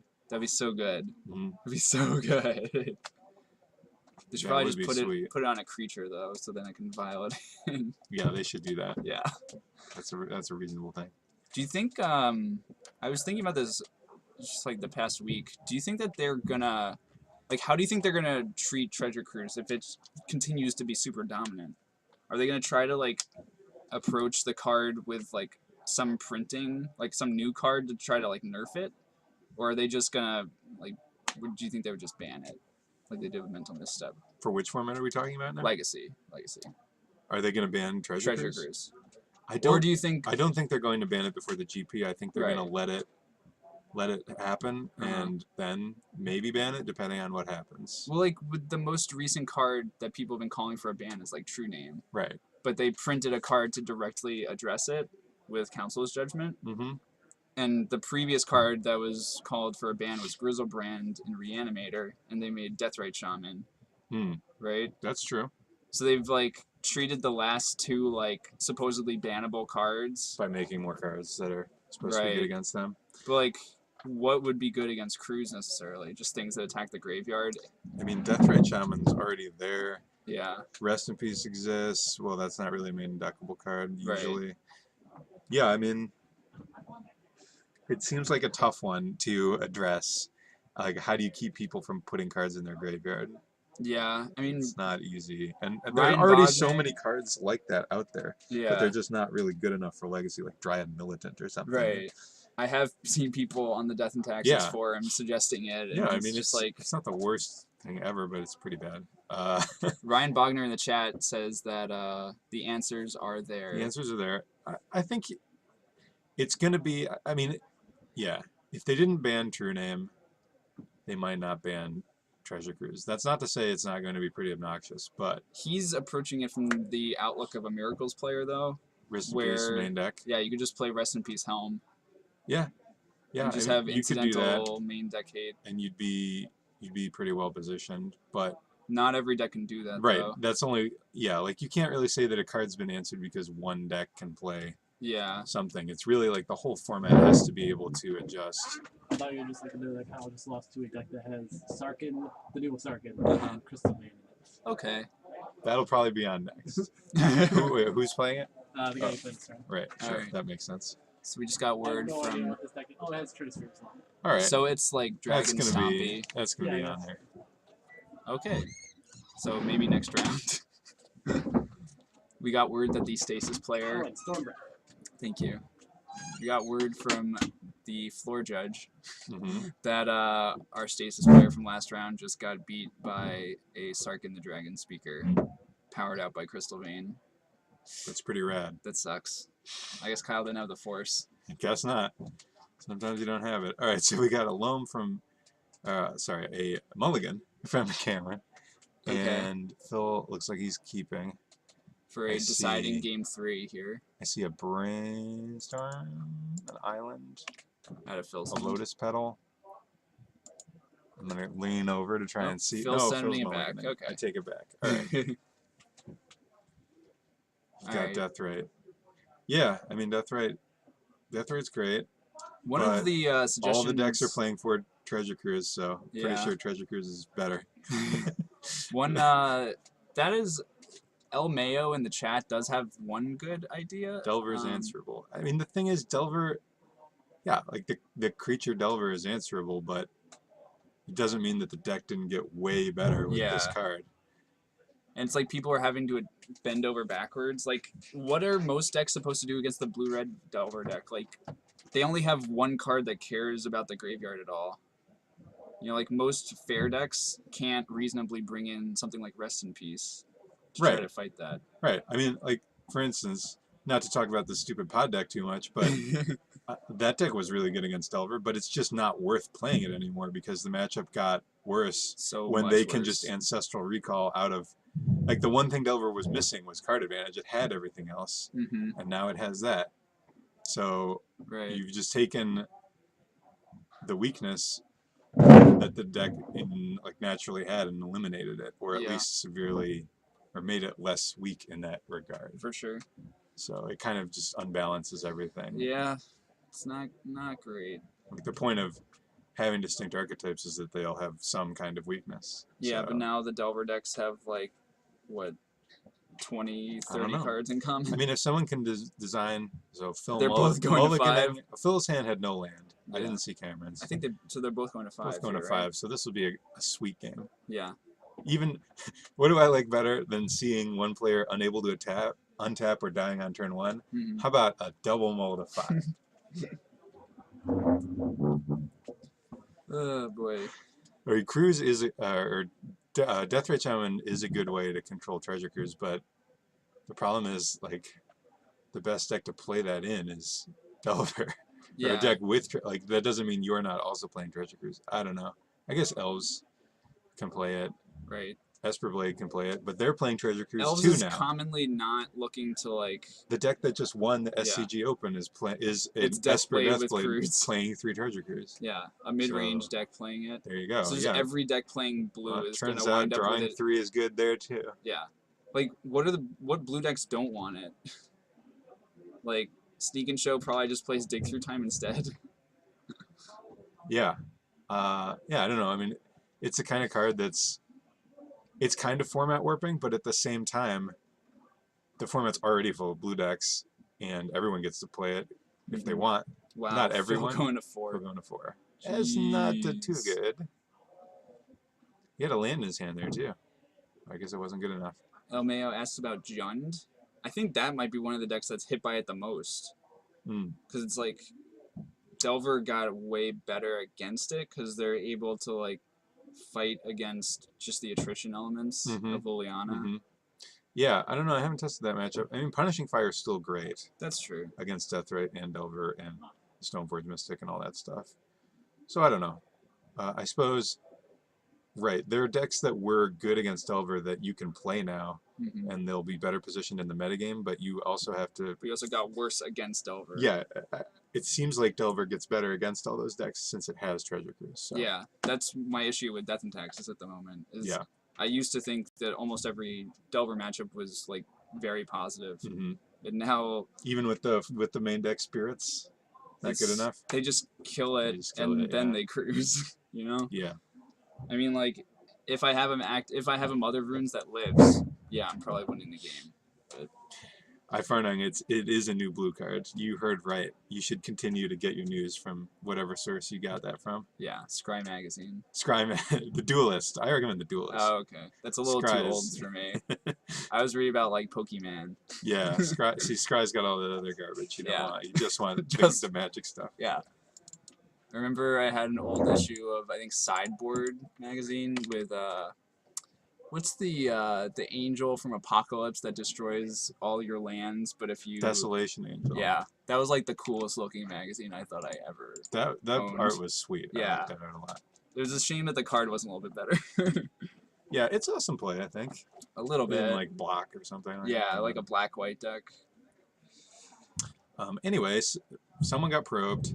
I think Phil's on 18. I think they both have, like, 4 cards in their hand. Well, no, Cameron looks like he has 1 card in hand.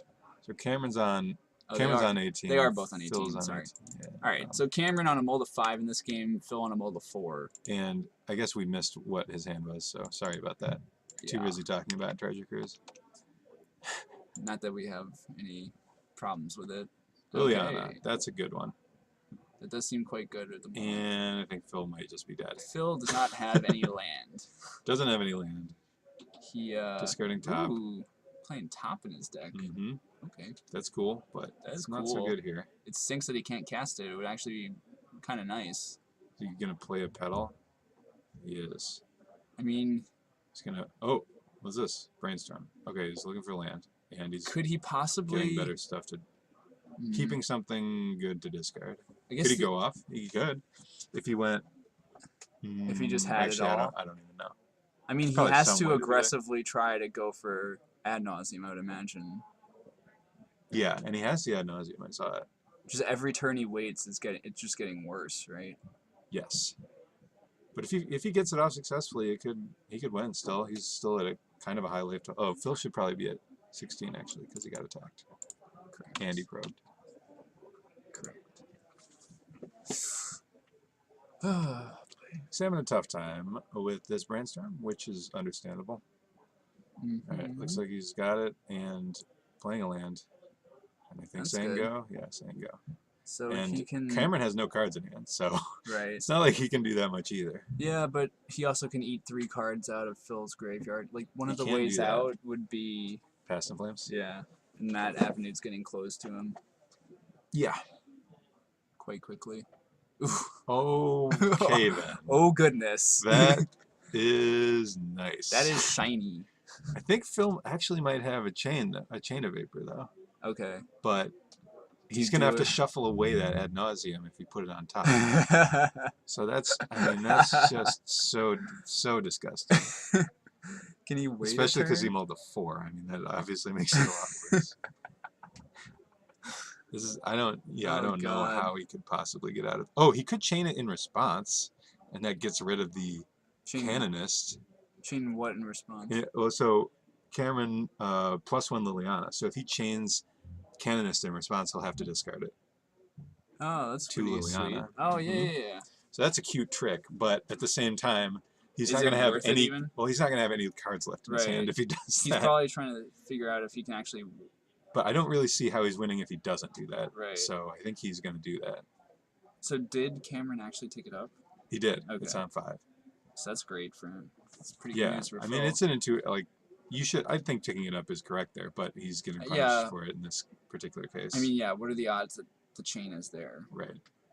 And Not great. and at the, like I said, it's still gonna be almost impossible for Phil to win from this To position get out anyway. of this because he has 2 guards in hand. All Phil has is mana, right? Right. And he had He's an at 8 ad dark. nauseum. He had a good plan to put it on top and shuffle it away, but that plan's done. Playing LED is okay, right? Yeah. That's probably. It's probably better than not playing it, but mean, it's still quite bad. It doesn't really do much. There was no real card he could draw there that would have. Yeah. I don't think that would have done it. I mean, any blank. So Cameron drew another Liliana. I think you just discard and start eating stuff out of the graveyard. Mm-hmm. You don't need to, you don't need that Liliana. I mean, Phil can't win. Yeah. That's really all there is to it. Just straight up dead. It's not gonna happen for him. If he does, I don't know what I'll do. Brainstorm. All right. You should eat your shorts. I will eat my shorts. That is a vow, and that is on stream, so Yeah. there's no going back. Yeah, that sounds good. So now I really hope Phil doesn't win, because I don't want that to happen. Yeah, that would suck. All right, so Phil just trying Come to on, Cameron. amass. So why do you think Cameron isn't eating things out of Phil's graveyard? Probably due to forgetting, Yeah, because there's really no reason not to, right. and there are good reasons to do so. Because that seems like Phil's only out. He should eat stuff because he can't treasure cruise. Is that a Green Sun Zenith? Okay, that seems good. And I think I'm safe from having to consume any shorts. Yeah. Will I start with the middle of the shorts? I hadn't really thought about it. Yeah, that's probably the best way to do it. Yeah. I think that's a very good question from Ian Farnung in the chat. Will you start with the middle of the shorts and eat your way out? I don't know where else you would start. I mean, you could start at the top, I suppose. It's like eating a slice of pizza with the crust first. You know, I like to eat the pizza to evenly distribute the bites of crust and non-crust, because I'm a bit of a psycho. Oh, and either sworn candidates too. That'll do it. I think Phil scoops it up just to maintain some little bit of sanity. Oh, you could have killed one of them. No, he couldn't actually. That He didn't was have any green. a pretty savage ranching. It was a lopsided old ranching there. All 3 of those games were pretty disgusting. We could probably squeeze another I'll go try and match get on another now. match. Sounds good. Ian qualifies in the chat. It's actually the worst place to start eating, in his opinion. I think that's a controversial opinion to take, but what can you do? I think Phil is expressing some amount of frustration here. Not that Phil is a sore loser. He's actually a pretty graceful loser from what I've seen. Not that he loses very much, actually, but he's always very aware of what his outs were, and he is very competent at the Storm deck from what I've seen. So we have Glacier out of the booth. He's going to look for another match. I wonder if he's going to get something with Treasure Cruise, if he's going to put the Stasis deck back on camera. Although I heard Kyle's round was actually already over. R. Bogner in the chat chimes in that he loves to see Storm lose. I tend to agree. Sometimes it's cool to see them win, but for the most part, I like to see the forces of good triumph over those of evil.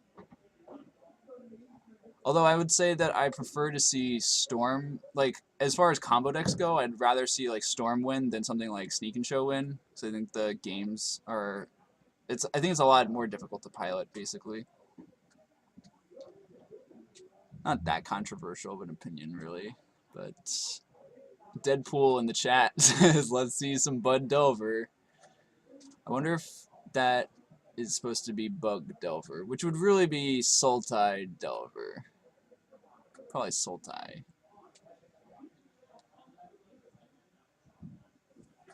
So let's see. So that 4-color Loam deck from Cameron was pretty interesting. It's very hateful elements for combo. And I guess his fair deck matchup is actually pretty strong because he probably has something like Punishing Fire going on.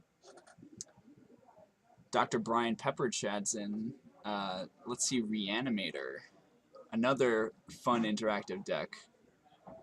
Although I guess one of the fun matchups to watch in Legacy is actually Reanimator versus something like Delver. Maybe not Bug Delver because that's a pretty terrible matchup for Reanimator because of Deathrite and cheap interactive disruption. But something like Rug Delver or Blue-Red Delver is actually pretty interesting against Reanimator. There's 3 out there, so I'm Okay. hovering. All right. Our intrepid reporter, David Gleicher, is in the field, checking out 3 matches that are still in progress, any of which could go to Game 3, and he will get them moving on camera shortly. We'll see what else is in the field.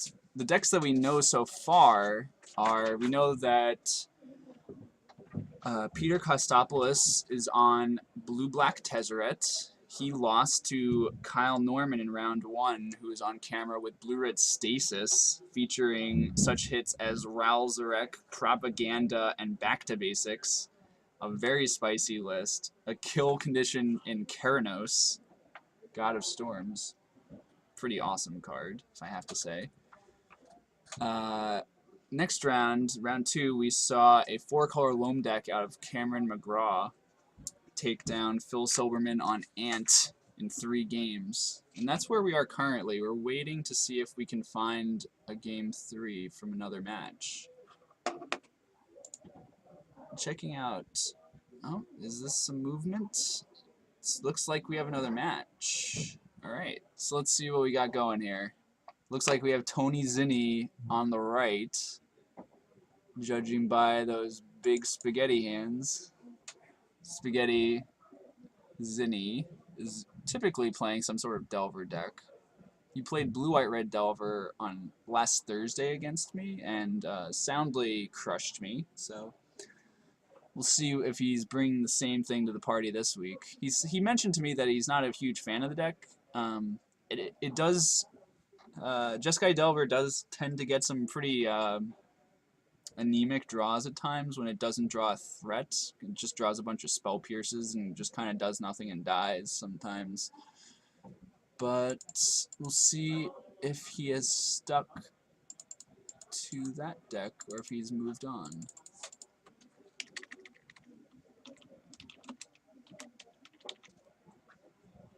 His opponent this round is Ned. Great. Ned typically plays Bug Delver.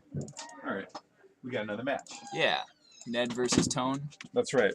So Ned is playing Bug Delver. Yep, that is his deck. And Tone is playing Bug. I'll wait for it, because this is pretty entertaining. What? Ned has a tough last name to spell. Yes. All right, Tone is playing. What is Tone playing? Bug Middies, which stands for Midrange. Right. This is courtesy of Tone himself. Yes. Okay. And oh yeah, I guess we. Yeah. So Sultai Delver. Sure. If you like. I don't really like, but I'll take it. I will not. Are they in game 3? They are in game 3. Okay. Thank you. Middies. There we go. What do you think Middies stands for? Middies? Yeah. It stands for Midrange. That's what I was told. I was hoping I thought it it's was just Middies. I thought it stood for like MIDI, like the sound file. Okay. That was my hope. Why not? In fact, you know what? That's what it is. Let's go with that. That sounds much better. Oops. You deleted way too much. Alright. Seems like they are both keeping. Cool. I wonder who's on the play. I believe Ned. Yeah, Ned is on. There we go. Alright. Figured it out. That's probably Bug's best turn 1 play, right? Even better than turn 1 Delver? Yeah. Yeah, it definitely is. Tone cracking a fetch down to 19. Musical instrument digital interface. It's an effective deck to battle with. Alright, dueling, death rates. Seems like being on the play might be good in that scenario. Might be. Alright, so it's always an interesting tension between wanting to use their fetch land and wanting to keep them from getting the mana. Right. But being Thoughtseize proactive is... Oh, thanks, pretty Tone, good for here. laying that out.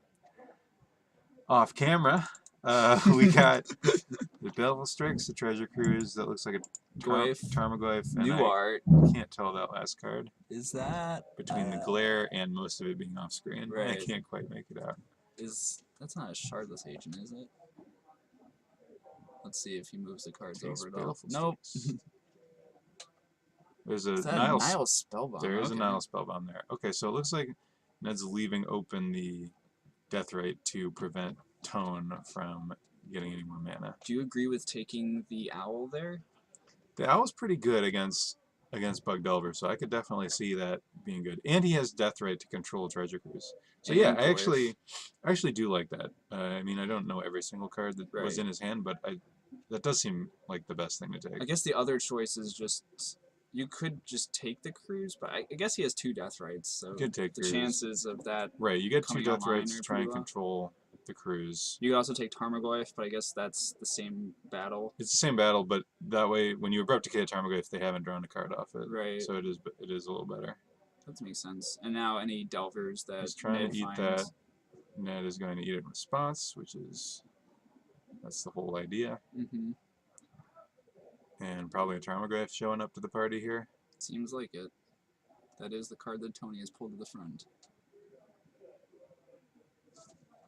Decides to So go with the Nile spell. Tone's actually down to 18, right? Because he's card 2 fetches. Yes. Good call. Sorry. Nihil Spellbomb. Seems like Ned might have some cruises in his own deck. Yeah, it's likely. I didn't actually see any, but Because otherwise, I can't imagine. I mean, I guess Spellbomb is just such a low risk controls inclusion. Goyf and Death Right, but it's not a super. I don't know. Not that great. Disfigure. Now, that's a nice one. That is quite good. You played Disfigure in your main deck, right? I have been, yeah. It's definitely a pretty good card. Did you switch that slot to That's what the Demure term was going to be. Yeah. Because it can be Before I forgot Disfigure. my deck at home. Yeah. It can be either Disfigure or Envelop. Right. Well, it's a little bit worse than Disfigure as that mode, but it doesn't kill things. It doesn't kill things with 3 power. Yeah. And like Goyf. Like Goyf. Well, Disfigure doesn't either, I guess. Disfigure usually won't. Yeah. It's probably more likely to kill Goyf than Disfigure. Actually, I don't know. But it doesn't kill like 3 1s and stuff, which is a little awkward. So Ned really pouring on the pressure here. These Goyfs are pretty big, but that Delver flipping could be huge.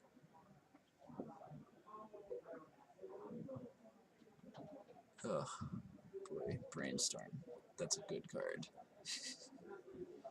It is. He's getting closer to cruising.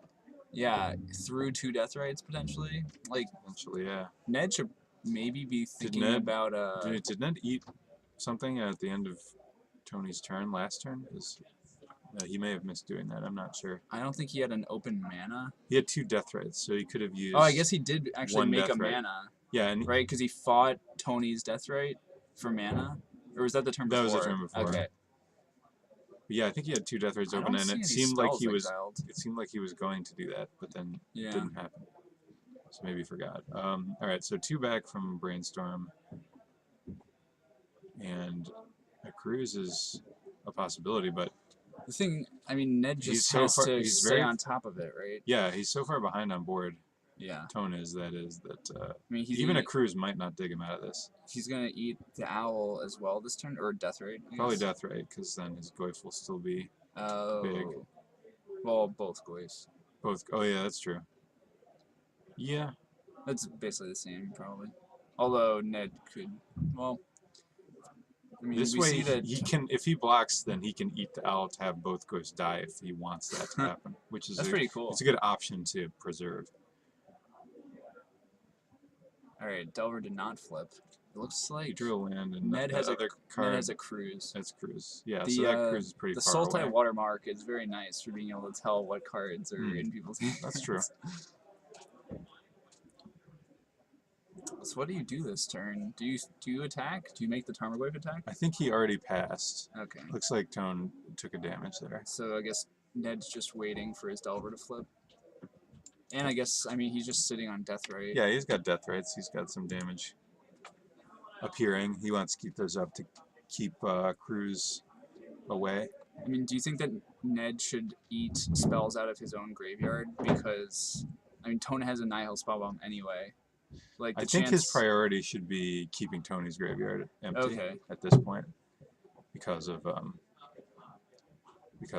threat of Treasure Cruise. Right. And it looks like he's one off of doing that, and yeah, he's going to continue to eat the owl. No. Oh, he's eating his own graveyard. See, I don't think I agree with that. So he's targeting a spell in his graveyard. Tony is considering probably if he's gonna, he's just gonna go ahead and pop. In response, Ned should probably eat with the other Death Right, presumably. Or not. I think I like keeping Death Right up to continue to attack remove cards from Tony's graveyard. Okay. Do you think the likelihood of him actually, well, I guess in a single turn it could go up by like 3 or 4 cards. Yeah, it can go up a lot very quickly. And you could also just pay like 4 mana for it anyway. Right. You only need if he draws a fetch land, he only needs 3 cards in his graveyard to do it. Granted, Spellbomb did seem okay there. Tony has a lot of cards in hand. If he finds something... Still not flipping. What if he had some, like a... What's it called? The Wrath... Marsh Casualties? No, well, not the one-sided. Just the Pay X Life. Oh, Toxic Deluge? Yeah. Yeah, that'd be good. Because, like, I mean, Tony has a bunch of cards in hand. I think Ned has 2. Yeah, he has 2. At this point, though, Ned's just going to overpower Tony's 1 Goyf whenever he decides to start attacking. Dillian Click. That's a decent one. Does this look like it's coming down end of turn?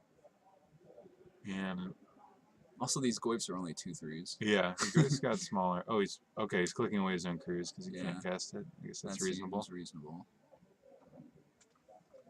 I mean, he's gonna get to a point where he's gonna have like 6 or 7 mana if he wants. Yeah, like right now. Yeah. He could play it right now. Yeah. But like Ned. I mean, Ned. Oh, he has another in hand. Ned could have prevented that being a possibility if he wanted to. Yeah, I kind of feel like he maybe should have eaten a land, like upkeep or something. Yeah, maybe. Well, once he saw him click away the cruise, probably not. But does that tell you that he has 2? I suppose it could, yeah. It could mean that. Or it could. I mean, it could not. It's hard to really know, but Tony has so many cards in hand. You know, he must have something that he's sandbagging. Cannot eat the Nihil Spellbomb. He could have eaten the other land. True. But maybe he might want that land. He might be trying to avoid mana burn. So, yeah, Delver. All right, so we got a Liliana here. Saw him draw that. Yeah. That's pretty good. He either needs to sack this Tarmogoyf and then he'll take 1,000,000 damage, or sack click and then he's not dealing any damage. So. And he's not able to kill Liliana. Yeah, so he's priced into sacking the click. He pretty much has to do that. Because he would I don't take know if a good amount of damage I don't here. know if I love an attack here, because you're not getting through that much damage. They're actually 3/4s now. Yeah. So that's wrong. They had that wrong. Hopefully they just didn't change the dice. Yeah, they're changing it now. Good. Alright, so Tony taking 3 from the second Tarmogoyf, the unblocked Tarmogoyf getting through. But now you have to, like, chub block with something to, I guess if you could try and block with the death rate and then eat a land and then like to shrink the Goyf, but that's kind of risky. Right. So he's just going to chump with Delver, which I don't like, but that's what happened. Yeah, I would probably just... I mean, I know it hasn't flipped in 3 turns, but it's still a pretty good card. It seems like you could just let the Liliana bite the dust. Yeah, or I would just have not attacked, probably. Sure. Yeah. Looks like he had the read, though. Toxic Deluge. There it is, yeah. So that actually did work out pretty well for Ned. So he must have paid 4 life? If everything dies, then he paid 4. Yeah, so it looks like that's what happened. It was a little risky to not pay 5, because if Ned had an instant, he could have made the Goyfs live. That's true. I wonder if he might have paid 5. Oh, maybe he only paid 4. Actually, Deluge counts. Deluge isn't, no, it's a sorcery. But there was no sorcery. So he didn't pay enough. We don't know how much he paid. He probably paid 4, and it wasn't enough because Deluge added to the Goyf count. So yeah, the Goyfs are alive, and that is very bad. I think Tony might have an Abrupt Decay, but yeah, still any not a like good position. disfigure out of Ned's deck though is great if Tony keeps blocking with Goyf here, right? Oh yeah. Also, any Abrupt Decay out of Ned's deck is just disastrous for Tony. Actually, if there's the disfigure. If Goyf should be dead if he paid 4 life, because it had 1 damage on it from the Delver. You want to go tell them? Sure. I don't know how we handle that. Thank you, Bogner.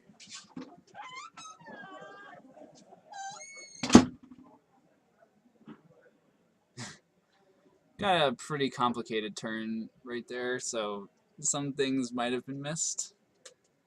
Toxic Deluge is a pretty wonky card.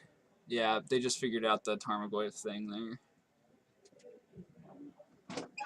Thank you, Glacier. There we go. There might have been some misplays this game. Or just some wonky... So that's going to be pretty important there. Yeah. I mean, Tony was in kind of a bad spot already, but obviously losing it got a lot worse. Much worse.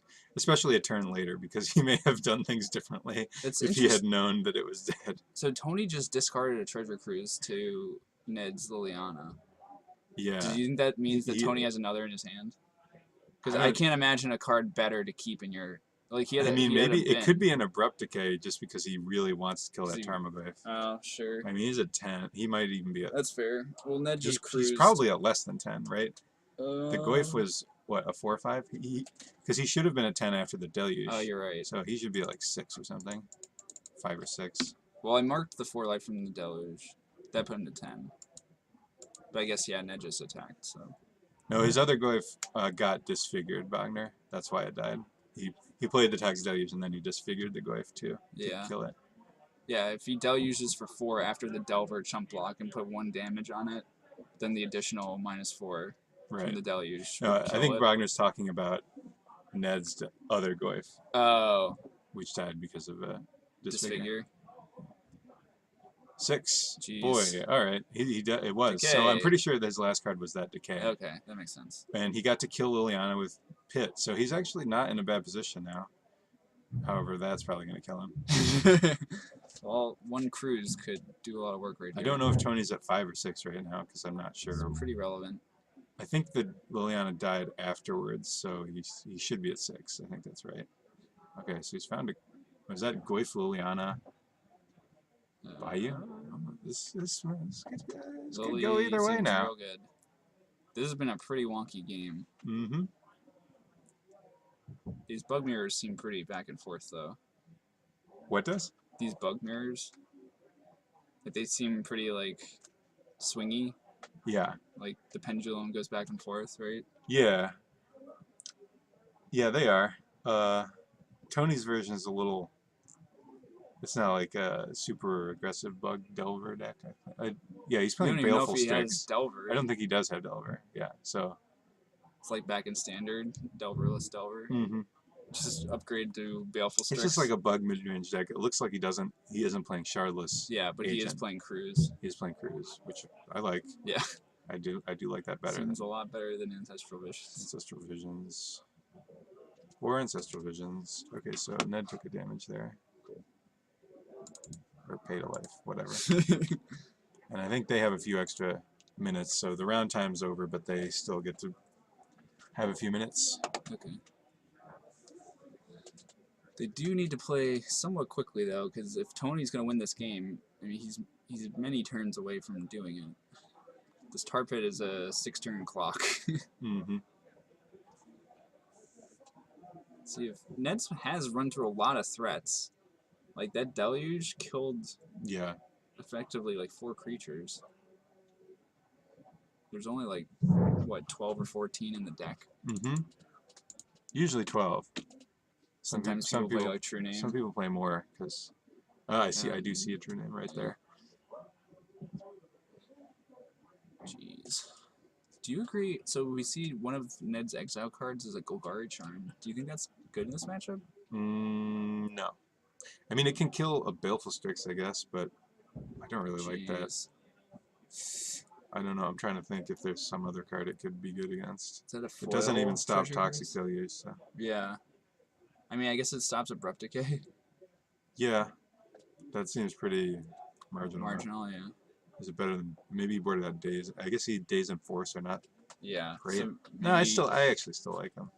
Force still seems okay, especially if these games are going so long where you're gonna get to 5 mana. I actually like Daze too.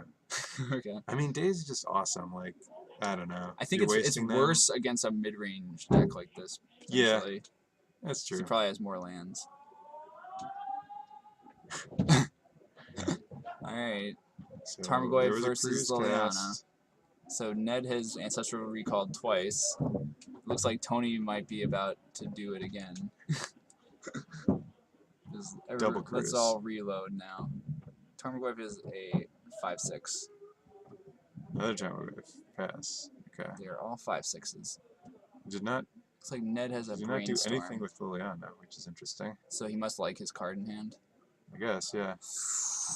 That's pretty good. Pretty good. Mm-hmm. Ian Farnung in the chat asks if you've ever cascaded into Daze. No. That would suck. I do not. Well, you would not play those together. All right. Something Tony died. is done. Disfigure he died. On the Tar Pit, it looks like, right? Right. Nice. And I guess the Goyf was lethal. Yeah. Wow. That was... Oh, misdirection. What? He's just saying... No, he's just saying misdirection would be good. That would be good. Hmm. It's pretty good here. I mean, it would be... Yeah, it would be good if you get to play it on an Abrupt Decay. Otherwise, it would do nothing.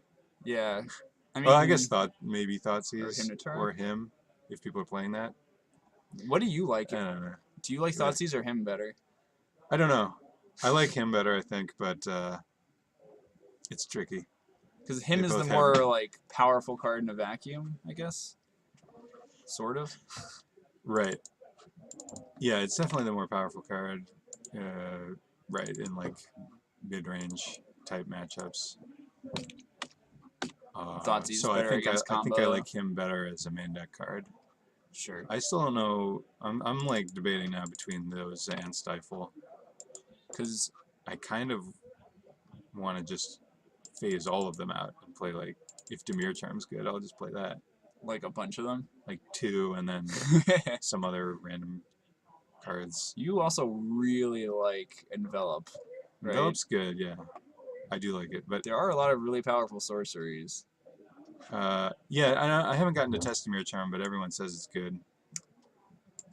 Wiggs in the chat chimes in saying that he's had fun with Divert.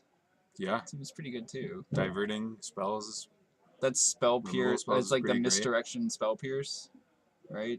That's Divert. yeah, I think so. There's divert and there's disrupt, and they do similar things, and I forget which is which. Probably like Spell Pierce versus Force Spike. One makes you pay 2, or it's misdirected, and the other one is Force Spike for spells with a cantrip attached. That sounds awesome. Yeah. Okay, so it looks like he was boarding in Disfigure, Library, which is excellent. Yep. Pithy Needle, which I don't know about that one. Needle. That seems kind of like for Tar Pit. I don't know. Ugh. Or Wasteland. That But you have seems- Wasteland. That doesn't seem worth it. Or no. Yeah. I don't know. Needle? Jace? Yeah. Maybe he has Jace. I suppose. I don't know. I mean, Needle's a really good card, but Because Dimir Charm can kill things. that's Oh, sorry. the- Brogner asks why Dimir Charm over Counterspell. That's yeah. that's Well, the main Dimir answer. Charm kills. Kills some relevant things. Yeah. Stoneforge, Deathrite, Unflipped Delver, Wizard. Yeah. It's what, Monastery, power Swift 2 Spear, or less. 2 or less, yeah. So kill- Pyromancer, Yeah. Dark Confidant, And there aren't a An ton elf. of. Yeah. one elf. One.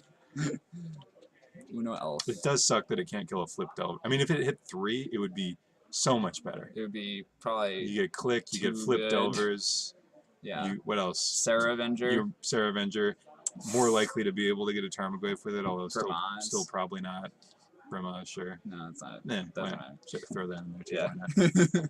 But It does seem pretty good. I mean, not being able to counter like Yeah. planeswalkers kind of stinks. yeah, There are a lot of really powerful sorceries in Legacy, hmm a la Show and Tell, Natural Order, lots of them. Yeah. Treasure Cruise. Treasure Cruise is the big one, and that's why I'm At the moment. leaning towards wanting to play that card. All right, And we have round 3. looks like we got round 3. Voila. Definitely want Trevor and Spencer. You guys want that? Okay, so we're gonna try and get the deck with Sarkhan the Dragonspeaker. Okay, That's the name of the new standard card, right? correct. I knew it was Sarkhan. I couldn't remember what the full name was. Well, you'll be able to read it on the 2 copies that I'm lending you later. Oh yeah. We have to remember to Cool. do that. Oh yeah. What do y'all got? What do you got? Well, I have What to do you pick got? up. I wanted to just buy Knuckle Blades anyway. Oh nice. They have them upstairs for like under $3 each. Ooh, lucky me. That seems good.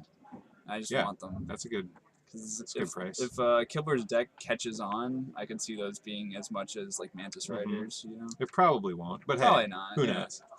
I mean, the deck is playing a lot of good cards. It's good. I think it's a good deck. I think there's. I mean, Junk is definitely the best deck, but I think it's kind of well positioned against Junk.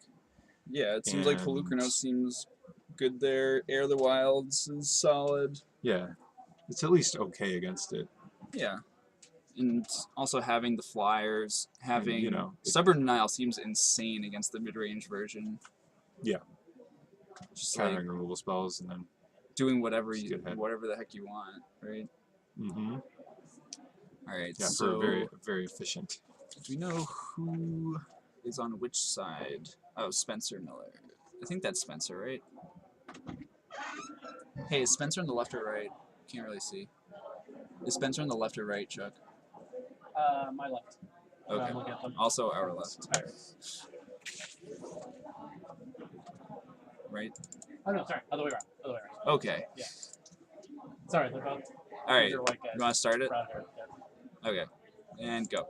Yep. All right. So Spencer's on the right. Correct. I forgot what he said. He changed it a couple times. Yeah, I believe know. he settled on the right. Well, one of them plays Sarkhan, we'll know That's a very good point. who's who. I think that's Spencer on the right. Those look like Spencer's hands. It's pretty scary that I know that. Greg Schaefer, the hand expert, ladies and gentlemen. Yeah. I'm a hand guy. The hand reader. Want your hands read? Just come to Legacy on Monday or Thursday. Not palms, just hands. Just hands. All right, Trevor Deem. That's a cool name. Cool name. I don't know if I've seen this deck locally. This sounds sort of like Dragon Stompy of Yeah, old. it sounds like a Dragon But with Stompy like type thing. different payoff cards, I guess, or different threats. Yeah, I guess the payoff cards are it might like, just be exactly like Dragon Stompy, but with Sarkhan in it, which is Right. fine. So Jeskai Burn deck. What do we think about it? I think it's good, but maybe a little bit. Hippodactyl says Overrated. apparently Rhino beats it, which is 100% correct. Rena's definitely good against it. Okay, These this- players are both 2-0, right? So this looks like an Elves Okay, yeah, that's definitely Elves. deck. So Spencer on Elves. Trevor, is he going for the turn 1 Chalice off of Crystal Vein? Or the turn 1 Blood Moon? How does he do Crystal Vein plus that? Did he pitch a Simian Spirit Guide? He must have. Yes, he did indeed. That's cool. That's a lot of fun That's pretty good. for everyone. I wonder if Spencer has a basic forest randomly in his hand. I'm just gonna call it Dragon Stompy Yeah. because I it seems mean, like that's what it is. Dragonspeaker. Except I did the wrong one. You can call it Sarkhan Stompy. All right, I'm down. Mix it up a bit. Yeah. Or Dragonspeaker Stompy, actually. That's better, That's right? that's more That's clever. right. Yeah. Dragon Speaker. One word. No hyphen. Speaker. No hyphen. Spurker. Spurker. Is it really one word? Yes. Huh. On the card. That's, I don't know. For some Okay. reason, I don't like that. So that's a pretty good sequence. Pitching more cards Pretty to good prevent first. the opponent from playing more cards. Yeah. Oh, Getting frisky. Oh, is that a land? Oh, That's he not, cannot. that's not a creature. He cannot tap Gaia's Cradle for any mana. Wait, why not? Oh, It's Blood Moon. it's Blood Did Moon. he so play Dried that's- Arbor this turn? The He played creature it. He thing played it doesn't last matter. turn. He's Yeah. asking if it counts as a creature Oh, I don't know. under Blood Moon, and I think it does not. But I don't think it does either. I don't know. I don't see how it could. Yeah, I think you. What? Yeah, Oh, it he might doesn't- have played it this turn. No, the Cradle doesn't make mana Why not? because there's no creatures in play. But it's a mountain. Oh. Okay. So I yeah, think I it's guess he around. played it this turn. Yeah. Good call. I don't know if it is a creature though. I don't think it's a creature. I don't think you scooped up yet. Wigs in the chat says you scoop already. Like, No way. He's got a morph. yeah, he's swing for He's 3. about to get beat down. There's also. Okay, I guess it is a creature because it looks like Do he's. we have confirmation taking from the 3. chat that that's how that works? I mean, I guess they asked Chuck. I mean, Chuck's there. He's watching it, I think. Chuck is our judge. P.S. I have to imagine they would have asked about that. It's a mountain. Is it a dryad mountain? How do we stop that? I don't know. Let's see. Oops. Nope. How do we ban someone? Magic H2O. Okay.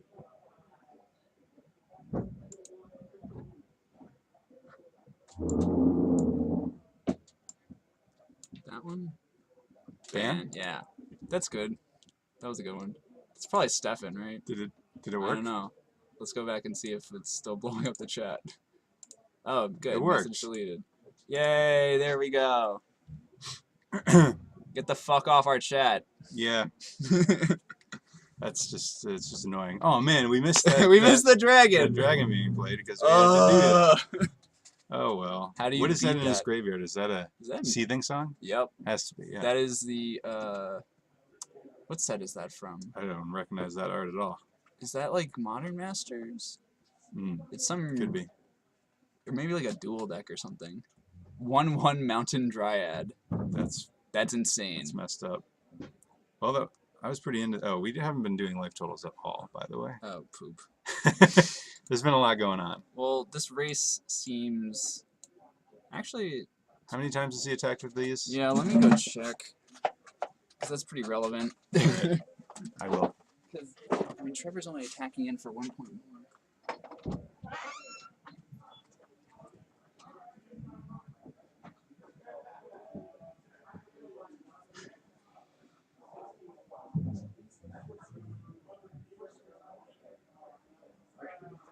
16 to 12. Who's at 16?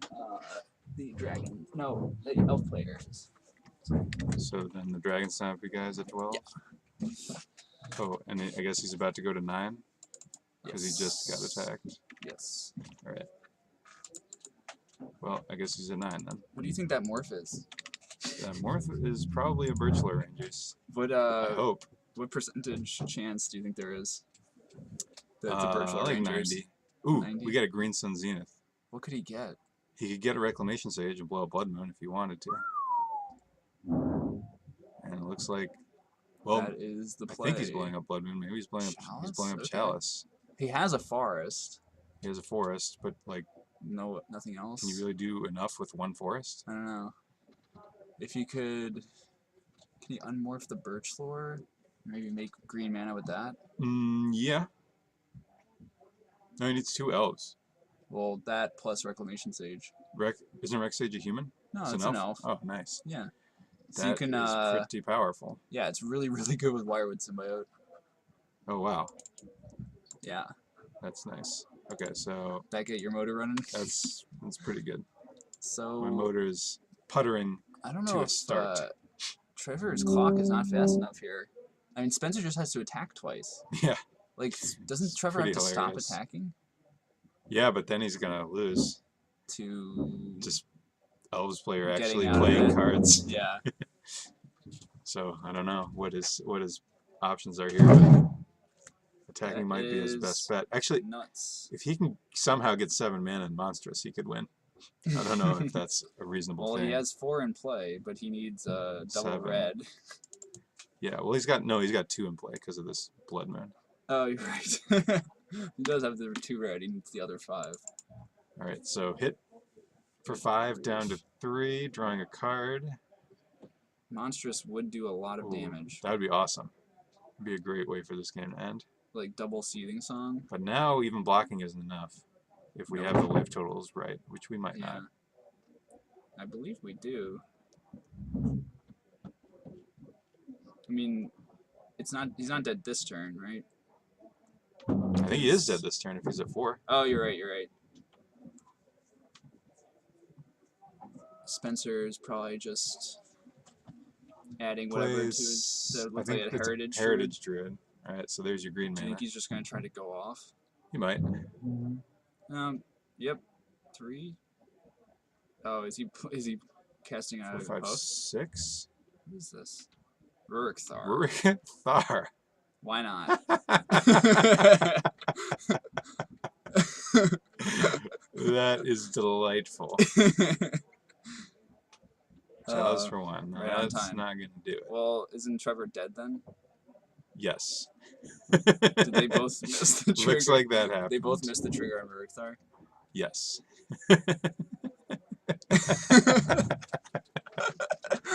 That doesn't matter. He's dead to the attack. But Oh, that was Spencer the very mark. skillfully revealing his morph. Hey, you got to do that. You do have to do that.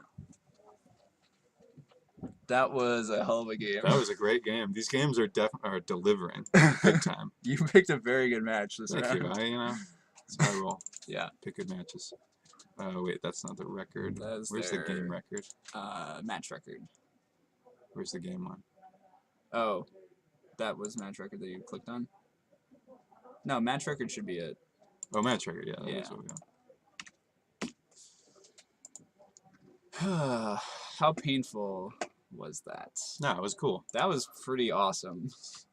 We're getting every aspect of Legacy. People Yes. dying, people being locked out by stasis and propaganda. Yeah. People dying on turn 1. Also, unknowingly, like, not being locked out by Right. stasis and Right. propaganda. People dying on turn 1. People mulliganing to 5. People getting effectively locked out on turn 3. Getting blood mooned, and then having that get beaten by Morph, and plus random green creatures. Plus WUBRGxyz. He's great. Oh god. These are great games. I was a fan of the Chalice on 1 against Storm into Liliana into ANT.BUG. That was oh my god. Some hateful stuff. And he was prepared with the hate post board too. Yeah. Seemed like he played a hate bear every turn of the game. Yeah. Game 3. The Etherswing Canonist got beat, but the follow-up Green Sun for ANT.BUG. Then another Canonist. That's good stuff. Oh god. I'll be back. Alrighty. Keep the masses entertained. David Gleischer heading out into the field, into the wild.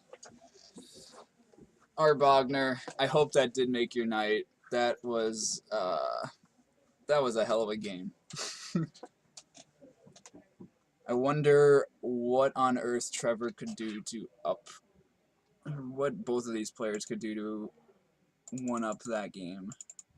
Let's reset the life totals. So we have Spencer Miller on Elves up a game. Trevor on the play. A turn 1 Chalice is probably his best opening. We'll see if he has that, or if he even has a functional opening hand. He's counting if he has 7 cards.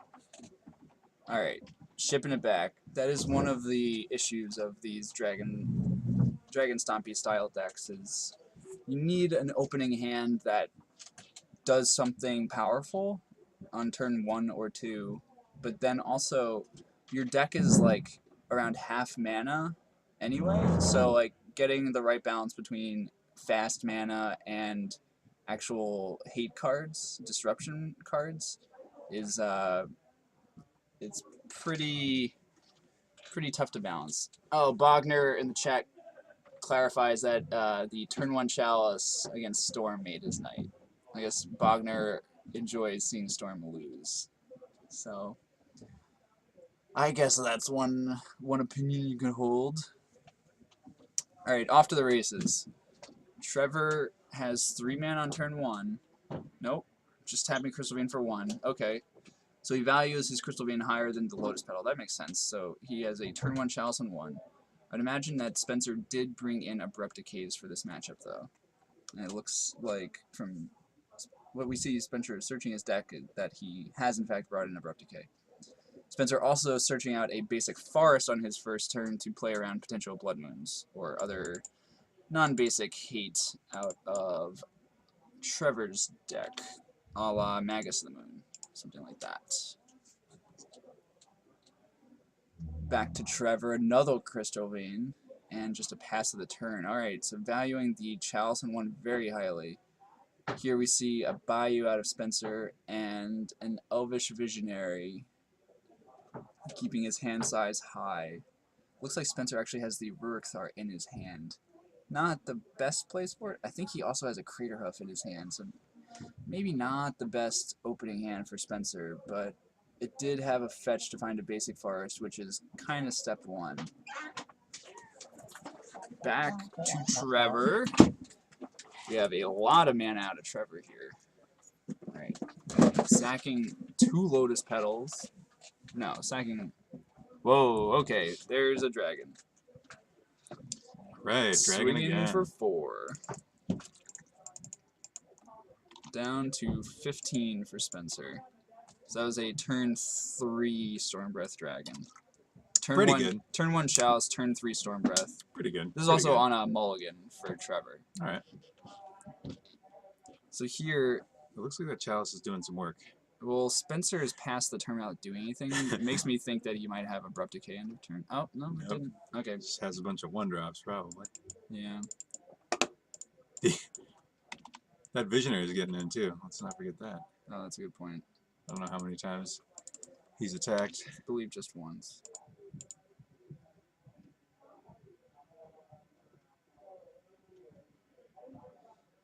So we see out of Trevor, that's an Ancient Tomb.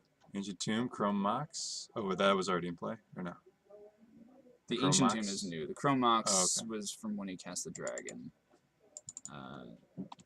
Blood Moon. Spencer down to 7 here. Blood Moon's Trevor, another... Trevor took 2 also. I see. Blood Moon is just another nail in the coffin for Spencer here, because Yeah, I mean, one of the outs is just like going nuts with a Guy's Cradle. Sure. Reasonable. I would, Looks like Spencer's taking 1 more to fetch. Jeez.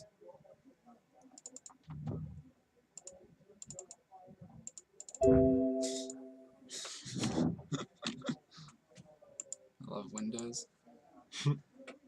Also, it does seem like Spencer has at least 2 of his natural order targets in his hand. 1 Crater Hoof and 1 Verkthar. Yep, that's rough. Yeah, it's one of the great things that can happen with Okay, Elves. he's getting the Arbor to continue the game 1 plan of beatdowns, which worked pretty well, but I Yeah. don't know if that's going to do it this game. Yeah, I don't think he's The racing Dragon- quite as effectively. Dragon as has a one. pretty big head start.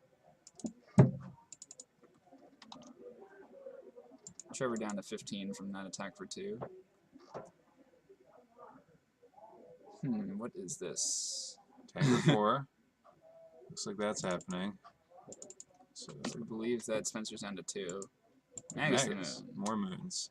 There's also stymies any attacks, and that is That would be game. that's gonna do it. Alright, game 3. That was pretty decisive. So I guess that's what happens when you have the hate.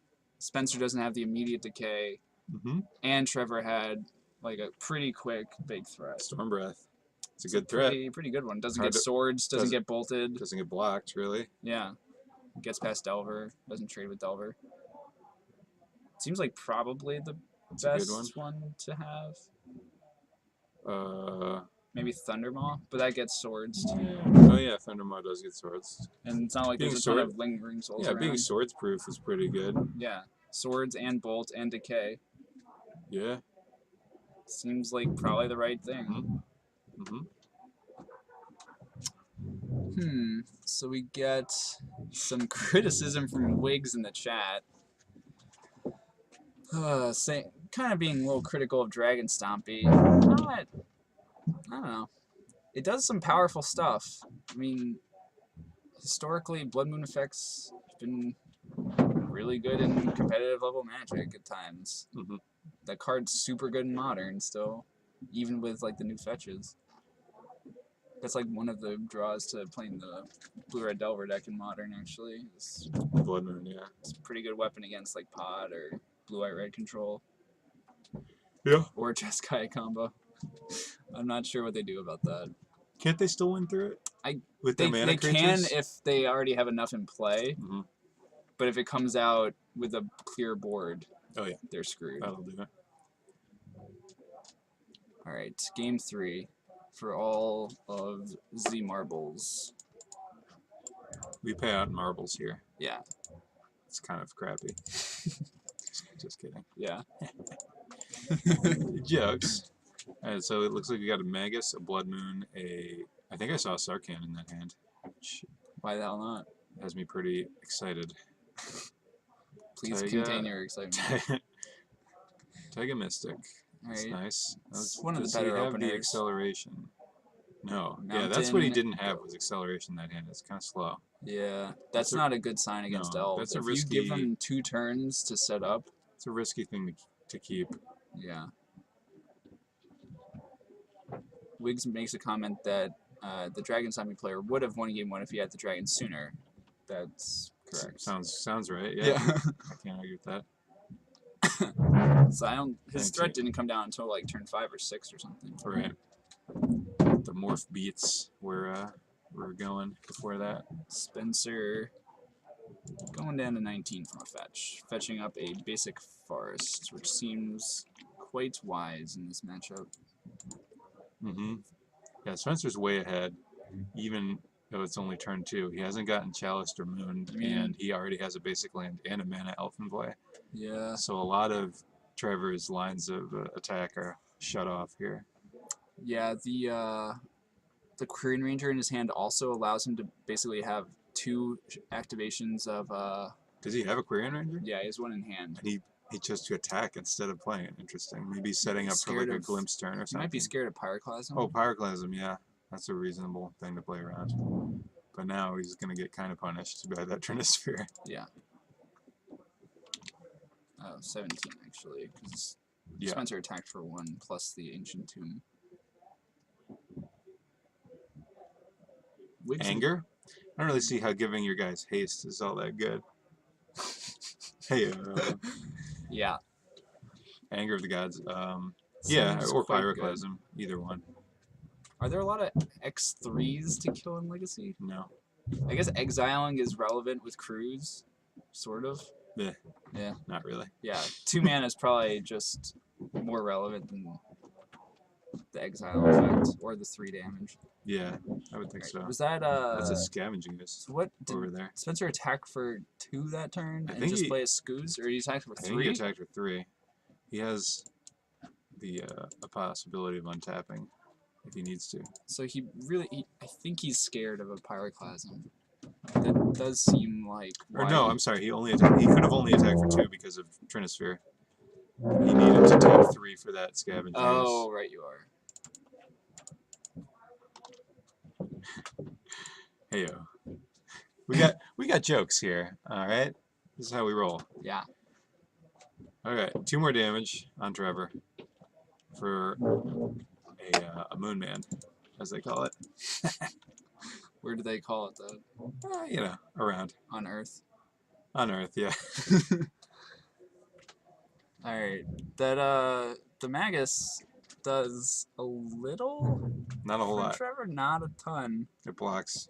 He really needs a sweeper, right? And I mean, He needs a sweeper, yeah, at this point, real bad. Spencer is even able to bounce the death rate back to his hand with the symbiote, and if there is a sweeper. I mean, Pyroclasm Yeah. also kills Trevor's own creature. If he can get any kind of, if any creature can enter the graveyard, then Ooze will be able to survive a Pyroclasm. And I this is would- even assuming that Trevor has Pyroclasm, which we don't Right. even know if that's true. I would have to imagine that Trevor will be blocking the Ooze with the Magus of the Moon, if anything. Yeah, if it attacks. Yeah, because you can't eat anything else, because then the Ooze gets to 3/3, which is disaster. That's true. So does that mean Spencer could just attack with 2 of his non-Ooze creatures here and get in? Yes, that seems It right. looks like he's casting something instead, which Which is looks like probably fine. Trinisphere level mana. Okay. Yep, 3 mana Elvish or Quarian Ranger. Yeah. I like Ranger. I mean, it's doesn't play greatly into a Pyroclasm, but he might just be thinking that that doesn't exist. Okay. I Alright, think I We'll would get some mana. No, that's good. He's getting a lot of Okay. mana this turn. Replays the Forest. Untaps the Mystic. What is he actually gonna do with all of this? Has another mana.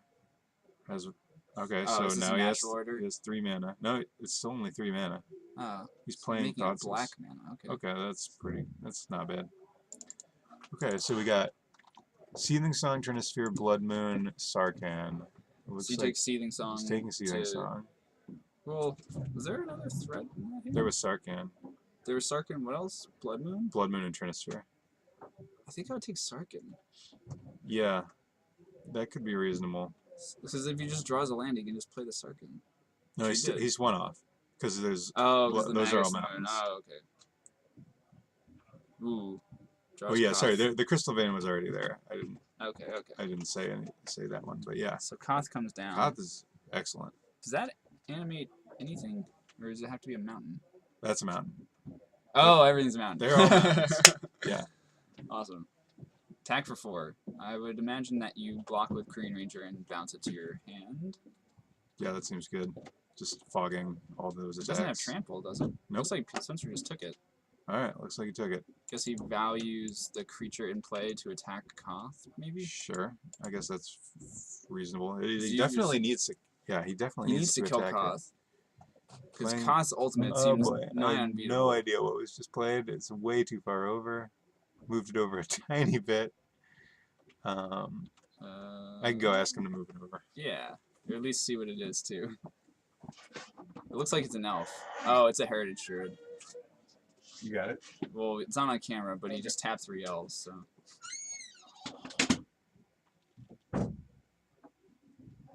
Woof. Alright. Some feedback from the chat. Cal Exel Klexel comments. Alright. Maybe this is a budget version of Stompy. There are a fair amount of expensive cards, but as far as legacy decks go, it does seem like Dragon Stompy would be a pretty cheap way to start. Alright, so he's making some mana here, I guess. Yeah, so is the Heritage Druid. It was the card that was off camera. Looks Untapping. like Spencer still has 3 mana floating. Ooh, so he could natural order. Yeah, if He he has has 4 it. available. I mean, Natural Order for Hoof just wins the game on the spot, right? Mm, There's enough attacking Yeah, creatures, and pretty way sure. too many creatures in play. I can't imagine that he has it No. if he's waiting this long. So, I'm not... No, he What might. could this be? I don't know. Why would you be hesitating? Like, what could there be out of the Maybe red it's deck? maybe it can't be a glimpse, right? Because that Because doesn't he really didn't do play anything. things in the right order. Well, also Trinisphere just makes it Oh, right. not good. Maybe he's got a green Sun Zenith and he's trying to Oh, figure out what the okay. Zenith for. You Maybe could go for Rex Sage again. get the Trinisphere out of there. Yeah, and Rex Sage is also insanely good with Wirewood Symbiote. Oh yeah. I mean, prevent any future shenanigans with like Blood Moon or anything. Chalice on 1. I don't really know what else he would go and get in this scenario, because right now what seems to matter is Can't quite tell what that card is. So close. it seems like Spencer needs to get the Koth off the table at some point, because a Koth ultimate could be pretty horrendous for him. Oh yeah, it'd be devastating. He's gotta get rid of that thing, Yeah. or just kill Trevor if that's an option. Yeah, one or the other seems good. And he's playing another card off camera. All right.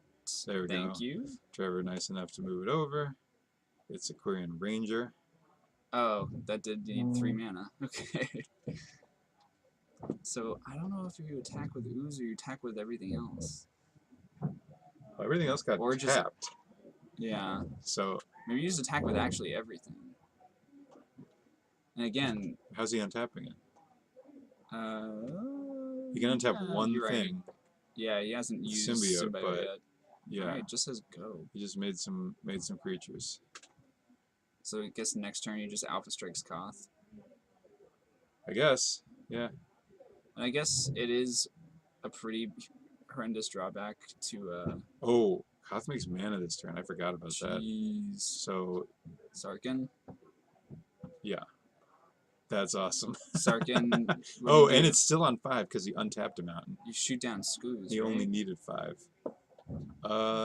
Yeah. Well, yeah. I don't know. This is tricky. If he just starts attacking Spencer, Mm-hmm. yeah, I guess. Shot some. Oh, he shot. Oh God. He shot Heritage Druid. He didn't. Oh, whoops. He did not take into account where would somebody out there. Yeah. So yeah, you gotta shoot the symbiote or the ooze. Yeah. One of the non-elf creatures. That was. That's one of the things that happens in Legacy. Yeah. I mean, can Spencer attack and kill both Planeswalkers this turn then? 1, 2, 3, 4, 5, 6, 7. I think I would throw creatures away He to do could. it. Yeah, it depends how. I'm not sure if he could kill both of them, but he could definitely kill at least one of them. Yeah, you can definitely. I mean, kill the Sarkin with any 2 attackers. Mhm. Koth is on 5 though, which is kind of high. You gotta get rid. I mean, you have to stop that from ultimating. or you Yeah, will not Koth be able to ultimate's win. on -6, right? No, So -5. If he doesn't get counters off he that has to right attack now, it for some amount, it's going to ultimate. and then it's just horrendous, right? Oh yeah. Yeah, I mean, Jitte's pretty bad for the Elves player to beat, and that only happens, like, that only gets 2 counters a turn. There's Green Sun Zenith. For X equals 3. 3, Going to okay. get Rexage, presumably. Yep. Card is so good in Elves. That's pretty sweet. Yeah, it does seem very good. We might be able to get a list for Dragonspeaker Stompy. I mean, I think this is it. Just cards that you've seen. Four Elves? 4 of each of those. I don't know if there's like 4 Sarkans and 4. Yeah, maybe. I have no idea actually, but all of the like hate cards though are probably 4 Elves. It's like 4 Blood Moon, 4 Trinisphere, 4 Chalice. yeah, Probably 4 Magus, the Moon, frankly. probably. Okay, so there's a Heritage Druid. We're tapping more creatures, but okay. It's 3 mana. That is mana. Does he And have Natural Order? what? Natural Order just wins the game on the spot if he has Yeah, I it. don't think it could be that. Okay, he's using Aquarian Ranger. Okay. Returning it, untapping. So he Oh, untaps. sorry. Untapping the other Ranger. Returning a land. Yep. And then what? That is what I want to know.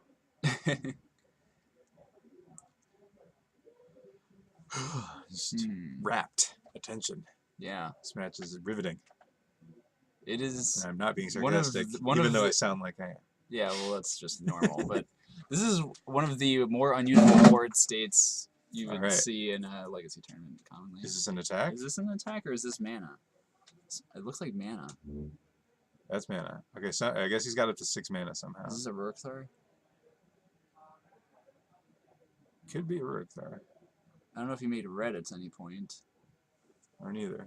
So we have Is he- some call-outs in the chat for the Dragon Stompy list. We could ask later if he would like to do a deck type. Oh, yeah. Sure. I'll check on that after this Yeah. round. Just pretty simple. If you could just like lay his deck out on the camera and you can Okay. come in and talk to us about it. So we got a Green Sun Zenith. I didn't see how much it was for. Well, he used all the mana. He may have added another mana. Yeah, so he's getting. It could be he's pulled. 6. He's pulled Rurkthar to the front. Could be Rurkthar. That seems like. It seems pretty good actually, because it basically prevents Trevor from casting any more spells, and I Yeah, think but he now- can. He can beat a Koth ultimate though. Can he? It's only 4 pings. What if he plays another mountain? Then it's 5. Then it's 5. But I think And he's Spencer, gonna get domed by. Spencer could probably just Alpha Strike though, right?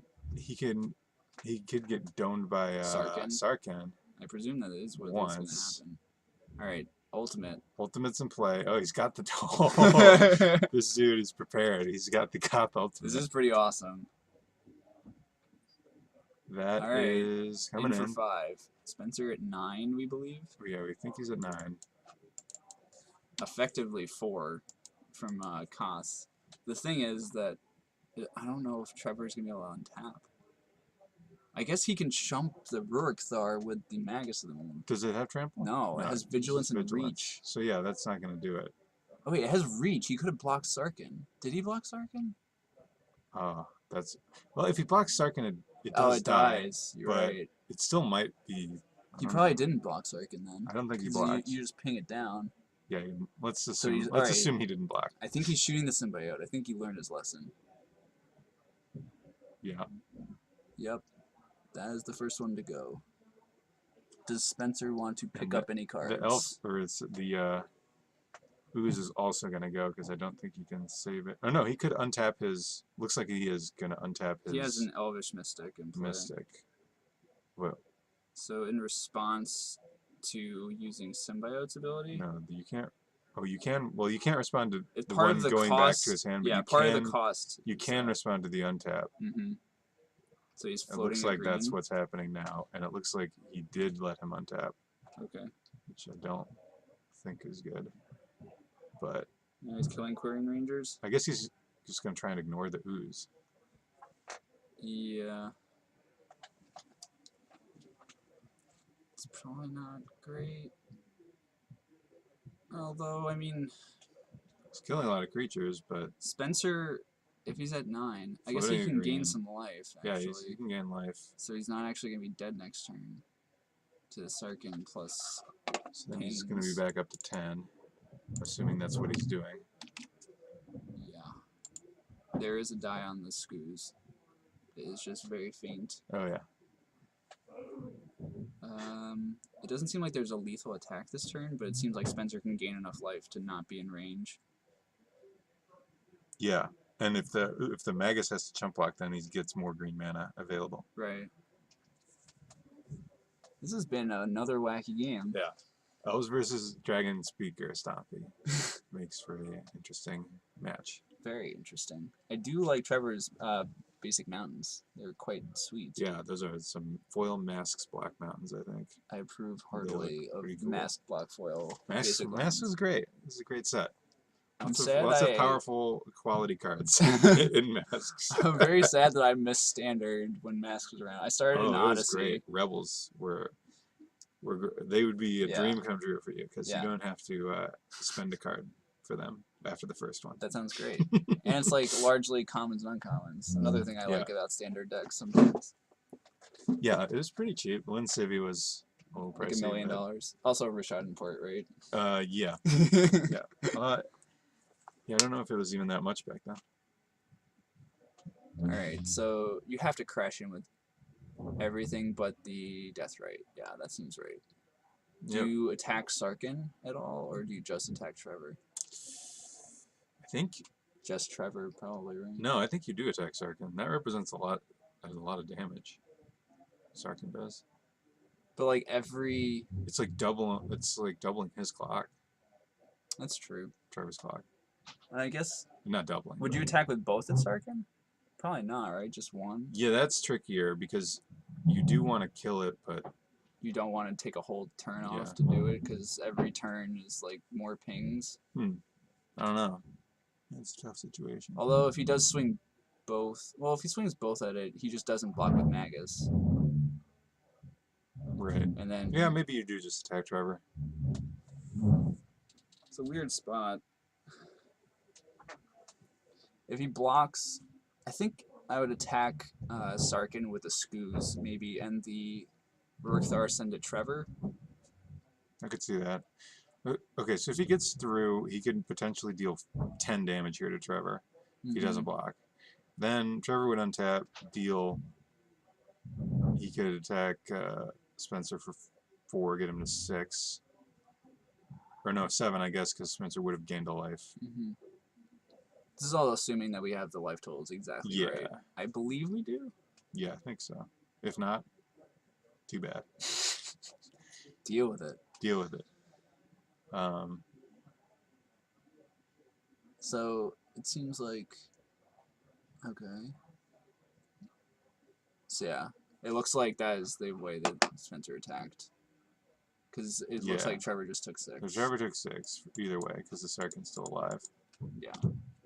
And Spencer has access to a bunch of his mana. It's untapping. Okay.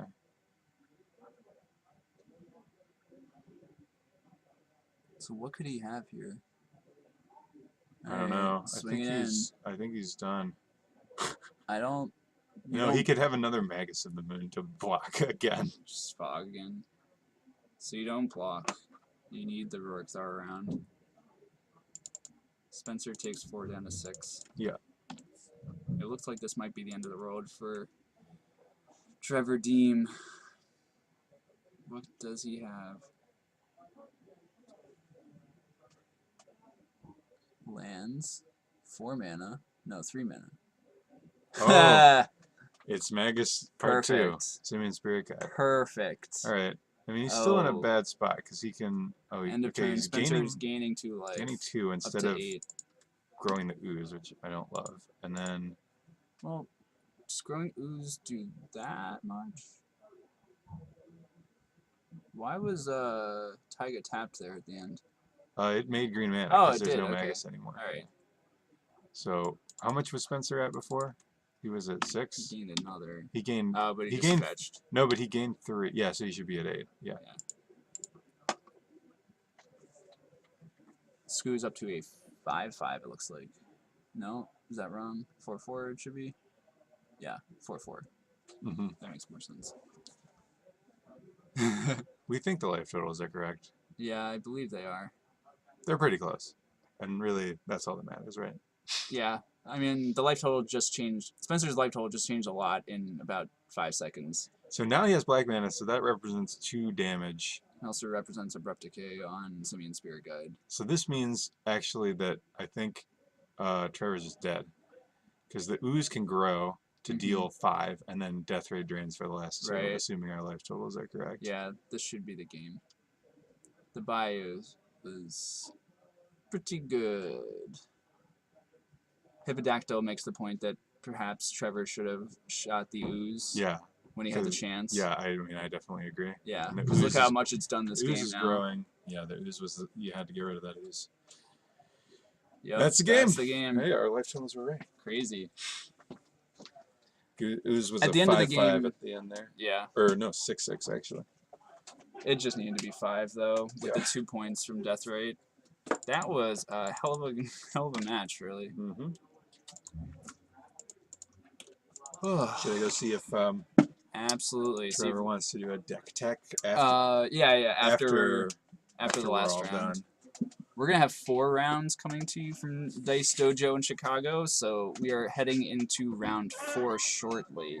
We're gonna try to get Trevor Deem to show us his Dragonspeaker Stompy deck on camera after round 4 ends, if he has the time to spare. Jen and I, one, makes the point, if Sarkin had shot Ooze or immediately attacked Trevor, he might have won. It's possible, and it seems like also when he made the Koth emblem, shooting Skooz immediately before he shot anything else might have also helped him win that game, because the damage and the life gain that Skooz represented at the end there was obviously extremely relevant. But we did see a lot of cool things going on in Trevor's deck, and it does seem like both Sarkin the Dragonspeaker and Stormbreath Dragon are pretty excellent threats in that deck. I mean, Stormbreath Dragon just gets around so much of the common removal in Legacy. It just doesn't really get killed by very much. I mean, like, Dismember would kill it, but not many people play that card.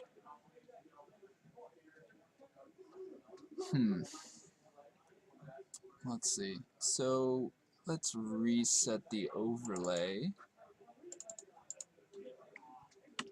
Definitely have a lot of interesting board states to take away from that match, and a lot of crazy interactions.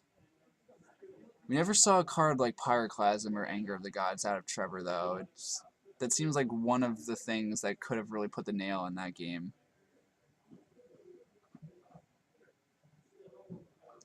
Let's see. We have David Gleischer out in the field asking Trevor if he's willing to do a small deck tech for us at the end of round 4, the end of the tournament. Hopefully we can swing that. Ryan Bogner in the chat makes the comment that Dragonspeaker seems worse. I think I would tend to agree, because it's a less robust threat in the sense that it can get attacked, and he makes the point it dies to Sworded Plowshares. That's extremely relevant. One of the nice things, though, about Dragonspeaker is that if something like a Delver of Secrets or a Deathrite Shaman squeaks through your early lock pieces like Chalice or Blood Moon, it is nice to have the option to just you know, shoot down one of those cheap early creatures that got around your lock pieces. But it does seem like Stormbreath might just be better. I guess you can't play 6 Stormbreaths though. So let's see. What else do we have going on in the chat?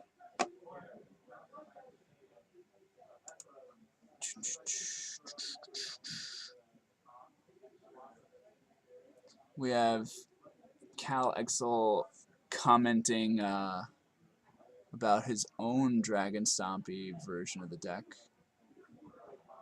A version with more land destruction, though. Interesting.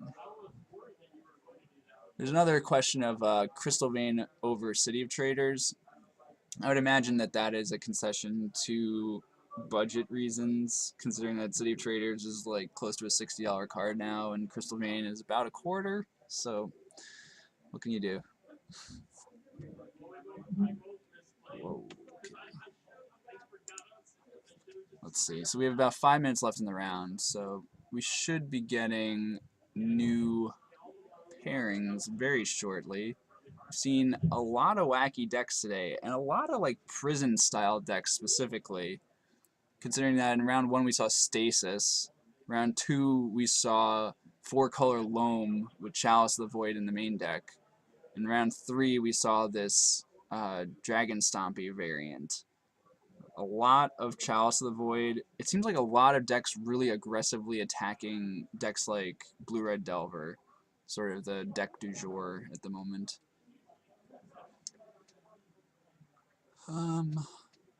There's some discussion in the chat now.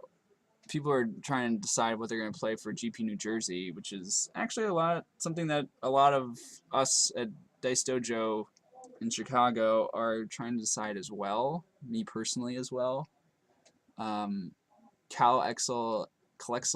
in the chat is torn between Dragon Stompy or Manaless Dredge. I'd say Manaless Dredge does have a lot of very good matchups, but the fail rate, or just losing to subpar hands and people who know how to play against Manaless Dredge, it's pretty tough to take it to a big tournament and hope to day 2. That being said, the high variance nature of Dragon Stompy might also make it not the best bet. I would say though that Dragon Stompy's Chalice of the Void seem very well positioned at the moment. All right, well, I What's don't think going we're on? gonna get another game this round. That's acceptable. But I did take a pretty nice picture while I was out there. Nice. And Trevor has agreed to do a deck tech on Beautiful. the Sarkin Stompy, Dragonspeaker Stompy. That was the progression of the naming process. It's not a great picture, but you can clearly see two Riptide Pilfers being turned sideways by one Kyle Norman. Against a unfortunate High Tide player. Oh God. So that seems real good against High Tide. He's about to win that game. And for anyone who doesn't know, Riptide Pilfer is a 2-mana 1/1 Merfolk rogue with morph randomly. It's a 1/1 when it does pretty random. I can't argue with that. When it deals damage to a player, they discard a card. That's right. So it's a card for slow blue decks to bring in against combo decks that don't have creatures. Right? Yep, you got it. You came to that tech by playing your pitches to force of will. I mean, when it's too late. You kind of created the bug birthing pod deck. Yeah, I mean, Caleb Durward made the original deck. Okay. I played it, tweaked it a bunch. Okay. But I was really, his sideboard was, his original sideboard was pretty bad, and the deck had a pretty bad matchup against combo decks, so I was trying to shore that up. Yeah. Figure out how. It was difficult because combo decks and Legacy are really good, and they can draw out of a lot of stuff. Like discard. So the reason Delver's good against combo is that you can play back to us. You can play a threat and then just back it up with disruption, but this pod deck is too slow for that to work. So you need something that can gain advantage over several turns. Right. And I brainstormed a lot of cards, and it was like Nezumi Shortfang, Headhunter, Cabal Interrogator. Why not? A bunch of creatures that are potable that kind of do the same thing. Yeah. And Headhunter was what I thought would be the best, and then somehow I found out that there was a morphed or a planar chaos version, color shifted, that was blue. So that's great because Headhunter's the same, but it's black. Headhunter's the same. It doesn't have morph. Sure. And it's black, so it's just worse in every way possible. Yeah. And being able to pitch the forces. Riptide Pilfer looks pretty terrible, but it was a good sideboard card in that deck before they made Treasure Cruise and it became unplayable. So So you can tell I'm a Legacy little is bitter. great, right? Yeah, Legacy's great. Just when something cool becomes possible. No, I'm just kidding. There's plenty of cool decks, and it would still be fine to play. But Yeah. I mean, I got to play against your pod deck in several tournaments, and we usually had pretty interesting games. I mean, you would destroy me in the end, but usually the getting to, like, finding our way to me getting destroyed is always pretty entertaining. It's a fun deck because, yeah, there's no way the turns don't go forever unless the pod deck just loses to combo immediately. Right. Because it does not win fast. Yeah, but anytime you get to the point of the game where you're using, what's it called? The Tuna Black. Recurring Nightmare. Yeah. That is the most fun part about it. Recurring Nightmare with Baleful Strixes. Yeah, Recurring Baleful Strixes is what? It's all the value. What is in the universe? What is your favorite play with Recurring Nightmare in that deck? Just getting Grave Titan 100 times. I mean, it's just winning. It's not that cool, but yeah, it definitely wins the game. Yeah. Pretty fast. That does seem pretty gross. What else is good? I mean, Grave Titan is pretty damn good. Yeah, Recurring Baleful Strixes is probably the next best thing. Yeah. Getting back a you have Thragtusk on the deck too, right? Oh yeah, getting Thragtusk back is pretty solid. Phantasmal Image is fun sometimes. Copy there. Copy your own Grave Titan. Yeah. It's probably the thing to do. I can't imagine there being anything better on the board to copy necessarily. Probably not. Typically not. Copying, there's a lot of fun things to copy with Phantasmal Image too. Mm. Copy the Grizzlebrand. Yeah. That's pretty much the best one. Colexel makes this point though in the chat. You know. Yeah, they don't. Does WotC care about Legacy? Not that much. All right. So who's it gonna be? Spencer's on 9 this is points. Stasis against Loam. That's weird. That's weird. Might be too weird. Might be too weird. Let's just get the top match, right? By the way, Demon Treasure and Nick are. This is Dragonspeaker versus Opalescence. Oh, let's do that. Yeah, let's do that. Okay. That could determine. Yeah. So Just because we gotta see that on camera. If there's an Opalescence in the tournament. All right, so this next one is going to be a real treat. We have Dragon Stompy, which you saw last round, Dragonspeaker Stompy, versus Opalescence combo. Does that? It's a true delight here on Monday night. Oh my god! I don't know how this is going to work, and it's going to be cool to watch. That's the Leyline deck, isn't it? Oh god! I've never seen this deck played before in my life, so it has to be really quick, no matter what. Yeah. Oh yeah. We'll have time for another match. Yeah. Oh my god. Are these guys both 2-1? Yeah. They How are. did this Or no. happen? Yeah, they are. They're both 2-1. Trevor Deem and Nick Gadgery are both 2-1. I'm into it. This is nuts. Opalescence. Jank versus Jank. Exactly. I mean, what else would you want to see? Come on. The only Opalescence deck, or deck with Opalescence, isn't it? I ever saw was like a Replenish deck back in Standard, right? Mm-hmm. Like Urza Block. Urza Block Standard. Yep. Yeah. I was playing Standard then. That deck was really good. How did it get all the stuff into your graveyard? So the key card there was Attunement, which is 2 and a blue for a enchantment. Okay. Which sits in play, and then... Trevor's still in the spot he lives in before. So. Okay, sweet. Start, yep. And then if you return it to your hand, you can return it to your hand to draw 3, and then you discard 4. Oof. So it's a pretty efficient way of getting enchantments into the graveyard. That seems really good. Yep. Replenish is a pretty Busto card. It's a sweet card. It's kind of... It's a testament to how powerful Legacy is that it's not really played in Legacy, because it's super powerful.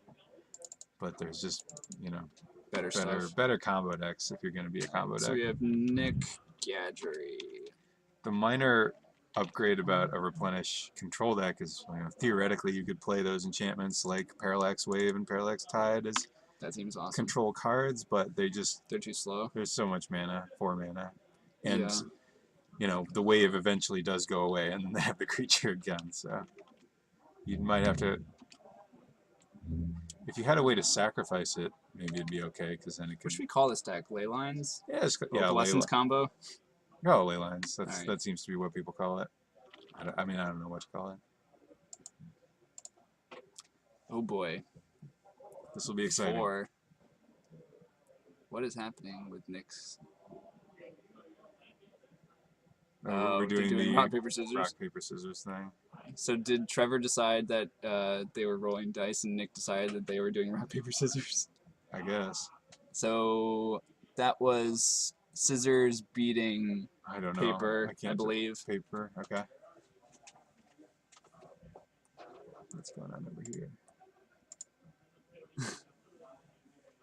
I don't know if this necessarily is just about who. Rolling Stones combo. That's the next up in the queue. Oh boy. So yeah, this will be fun. I've never seen this deck. I have not either. Oh man, I can't see his opening hand, I which is see kind a- of the most important part. I do see a Sarah Sanctum. Nice. That's pretty So important, that's right? got to be a keep then, right? If you have I also that, see an Enlightened Tutor, probably to go get opalescence. that's awesome. It does seem sweet. Living Leylines. Sure. Okay, Serum powder. that's a serum powder. So he's taking a free mulligan. I What guess. has happened? What did Trevor Yeah, send that's his what hand to serum do? powder. Was that 2 Sarah That's Sanctums? 3 Sarah Sanctums. 3? But how can you win if you don't have any left in your deck? I don't know. Enlightened Tutor. Just put them in a stack. Great. Enlightened Tutor, 3 Sarah Sanctums, and some other stuff. All right. Well, I guess we'll find out. 2 Leylines. Jeez, 4 4 Leylines. They don't really do anything though. No, that's not the idea of the deck. So I guess now if he draws Sanctum, he can play Opalescence and Chalice just on win 1 on the seems spot. really good though, right? Because Enlightened Tutor. Yeah, I would This is take a- that out. this is a I mean, blood if moon. he only has 1 land left in his deck, I don't even know how you can win. Okay, what do these Leylines do? Let's figure this out. Blood Moon. All right, that's the game. He has no way to make mana, and the game is over. He had 1 out, and he got reduced to 0. Did he scoop? He just scooped on Yeah, the he spot. scoops. He can't play anything ever. All right, this is a good deck to select. Good matchup. Trevor's hand was pretty good. Yeah, Sherman Blood Moon. Holy crap. Cropper, does it run crop rotation? Okay, I could believe it. Yeah, that makes sense. Turn 1 Blood Moon. Jesus Christ. Yeah, I don't know how you can win if you get rid of 3 Sarah Sanctums. This seems like not a great matchup for Layla. He could have just yeah, it's a good point. W1GGs. He could have just mulligan instead of Instead of pitching the serum serum powder. I mean, you know, it's kind of autopilot. If you have serum powder, you want to use it because Yeah, that's why it's in your But deck. getting all But when you the have 3 of your sanctums- Sanctums in your hand, you might want to make an exception to that rule. Yeah, I mean... Oh, God. Either way, that was a great game. Really following the tradition of games on the stream so far tonight. We have Being had... extremely fun. We've had some pretty absurd games. These have been, explosive, if nothing else. A single tree of tails. So you Oh. can, I don't really get it. I don't know. So Wiggs, or no, Calexo in the comments chimes in that they usually run a couple crop rotations and 1 tree of tails. I'm gonna take a look at this deck. I hope this doesn't break anything. It's probably gonna break everything. Okay. Oh, there's Mana Confluence and What is City the of point of- Brass. so Alright, so in they this have more list- mana. But yeah, so the Blood Moon shut them Everyone, down. we're looking at the list that Calexo posted in the chat. Suppression so- Field? That's cool. What does the Tree of Tails do? Tree? Oh, you can tutor for it with Enlightened Tutor. That's gotta be it. Ian Farnung added something very nice in the chat. Yeah. It is the best, you know? It's nice, but it's also just factually correct. Yeah, This is the best stream around. that's true. So there you go. Yeah.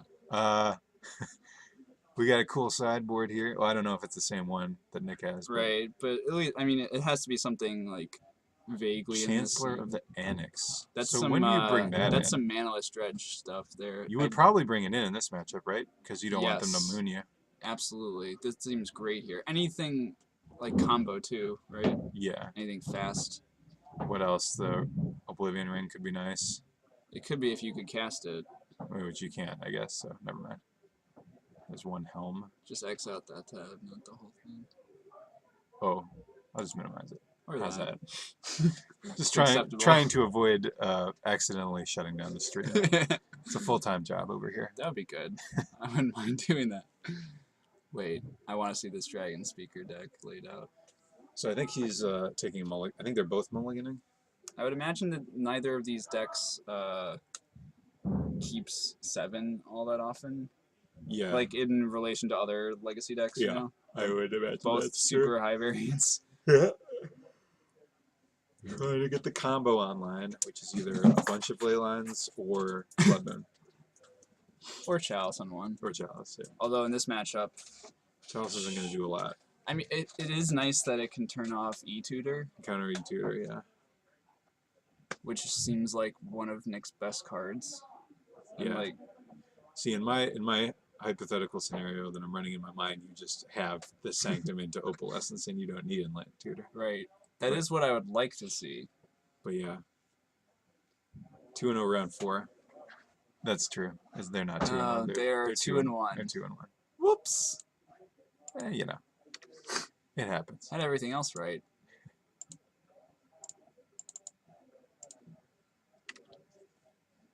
Seeing some Welcome back. some very mainstream legacy decks tonight, basically all night. Yeah. The only Not Fringe at all. The only tier 1 deck we've seen tonight was I guess we saw Bug Delver and we saw Elves. And Storm. Storm's arguable. Yeah, arguably tier 1. So don't let Phil hear you say that. It's not tier 1. Yeah. No, I don't know. Jund Leylines in play for Nick. And Drago. Drago. I think we might see a Blood Moon in another session here. No, he doesn't have any mana play at all. And we see another Drago, and Nick's on. Alright, back to Nick. Confluence. They're going too fast. They can't even keep up Enlightened with this. Tutor, what do you... Crop rotation for Sarah Sanctum, but he doesn't have enough to play Opalescence. He only has 3. Could he... What would he be doing with 3 mana this turn? Don't know. Could he cast like a... Could he cast an enchantment, actually? It looks like there might be... He could cast a Serum Powder. That would be great. Oh, that would be amazing. You could cast a Suppression Field. There too. it is. Oh, it's a Serum Powder. This is fantastic. Oh no! Oh no! Oh no! One turn too late. And is that not game? He has a mountain and he has 2 mana available, red and colorless. But what can it do? Alright, he has 3 available. What does this do? Another Serum Powder. Not sure how we're winning. But is there like colorless? Maybe he's got a sweet sideboard plan that it can get around this somehow. Oh my god! Like what colorless answer could there be to Blood Moon? To Blood Moon? I can't say that I have any idea. But Chalice on 1 might also. I'm excited to find out. Yeah. I wonder if Nick is playing it out for the camera at this point.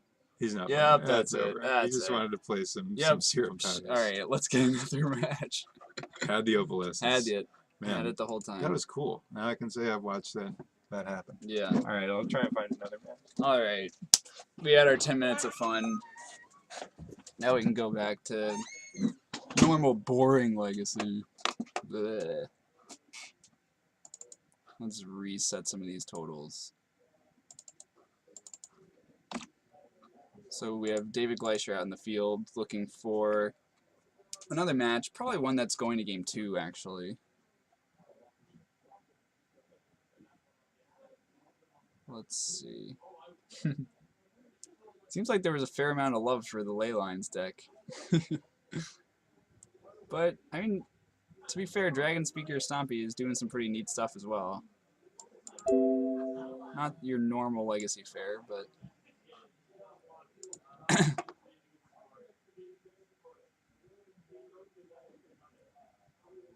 So, Colexol is citing Leyline of the Void plus Helm of Obedience as an out. Okay. So I don't know if maybe Nick doesn't have Helm in his deck. He might not be running the exact same 75 as the link that was posted in the chat earlier. Ian Fargnong making a very good point. Are you not entertained? I think that at least myself and David Gleicher are extremely entertained, and that's really all that matters in this stream. So everyone else can suck it. Or not. Please don't do that. Hopefully we'll be getting another match on camera very shortly. Looks like we are. Nope, looks like we are not. So let's see. Oh. Andy Gray takes exception with my commentary. I'll bet. Let's see who we've got on camera now. Should have Gleicher rejoining me in the booth momentarily. This is looking like... Right. So you got Reanimator versus Storm. Lovely. Colin Bianchi versus Phil Silberman. Yeah, Phil's down. Yeah, game. Isn't this matchup heavily in favor of Reanimator? I don't know. I believe Wait, so. is it? Yeah, because one is they're both fast combo decks. One has forcible. Oh, fair enough. Makes sense. Yeah. All right. Oh, that's correct actually. Colin. Magic tournaments should be about people being nice to each other. That's a good point. I don't know if that's what they should be about. Although I agree they probably should be nice to each other. So both these players are 2-1. That's right. No third tier matchup here. Only the best of the best, except for the undefeated player. Seems like Magic tournaments are about shuffling your opponent's deck well. I mean, shuffling is... Oh, nice. I see what you did there. Yeah.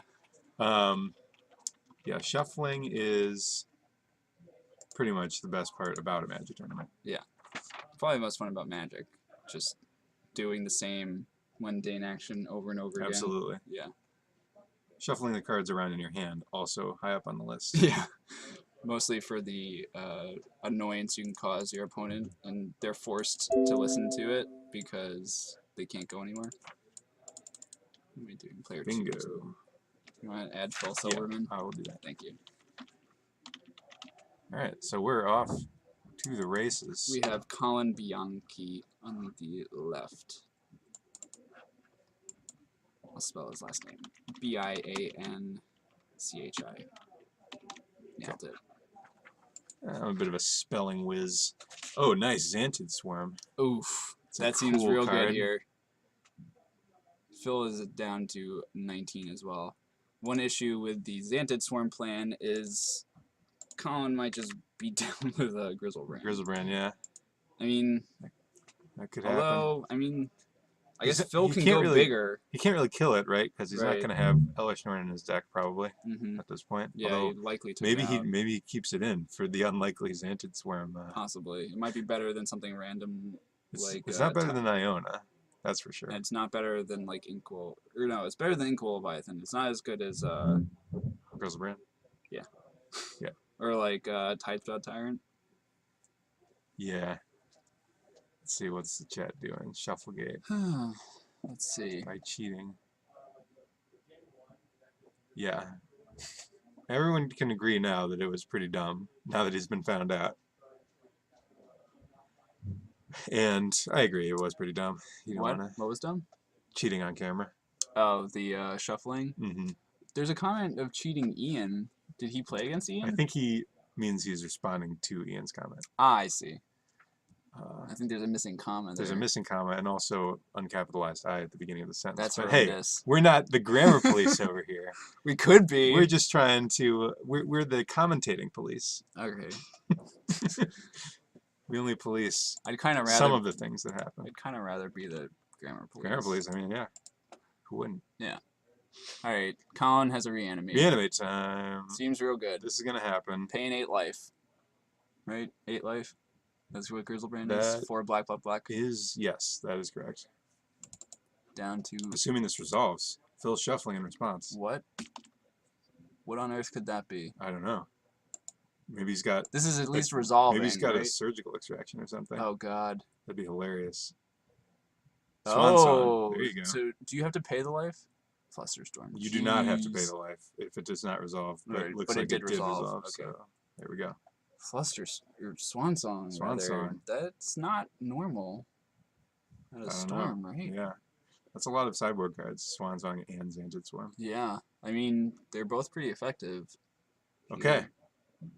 Whoa. Is So he gets to block. He's gonna chain. Okay.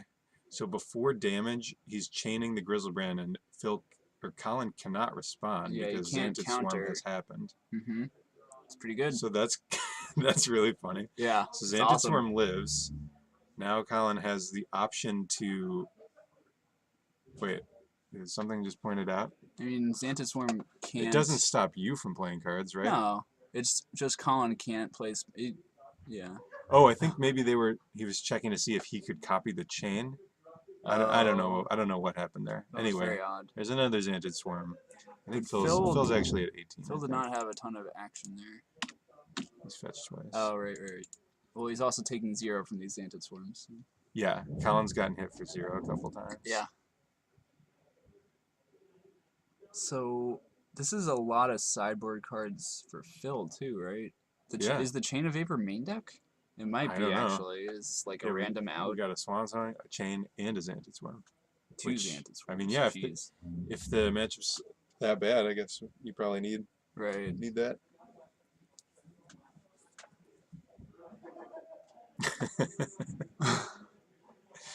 Yeah.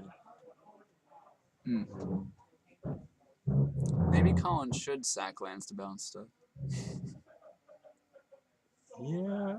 Or no. I probably mean, this was before he played another Xanted Swarm. He could have just replayed it. not. Right. So I don't think it does a lot. Brainstorm. 1, 2, 3. Has the Entomb. Also has a Careful Study. Not sure if he has the Reanimate spell. Thing is, I mean, Phil's been given some time. Although it also There's looks the like Phil Careful only Study. has like 4 cards in hand. Yeah. But there's no target. Oh, wait, Grizzlebrand, obviously. Yeah. Sure, why not? Never mind.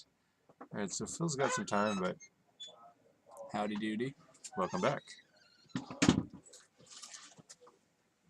Xanted Swarm triggers. Have happened. Colin Looks is like not... we're going off. Yep, Alright, we got 3 black mana, 1 storm. Blindside Diamond Lotus those are Petal. good. Infernal Fertile Tutor. Tutor, 1 floating. Nope, 4 floating. Yep, Right. Cracking LED. down to 2 mana. Right? 3, 6. Nope, 4 mana floating still. Okay. He should have 4, yeah. Yeah, that makes sense. Plus the 2 potential mana in play. Mm-hmm. Storm is 4 currently.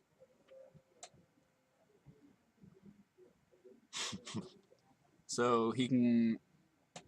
Yeah, is he just gonna loop? Tutor for Tutor. Because Colin is low enough on Down to life 2. from that reanimate. Tendrils. Yeah, that's Yeah. going to be lethal tendrils. Yeah.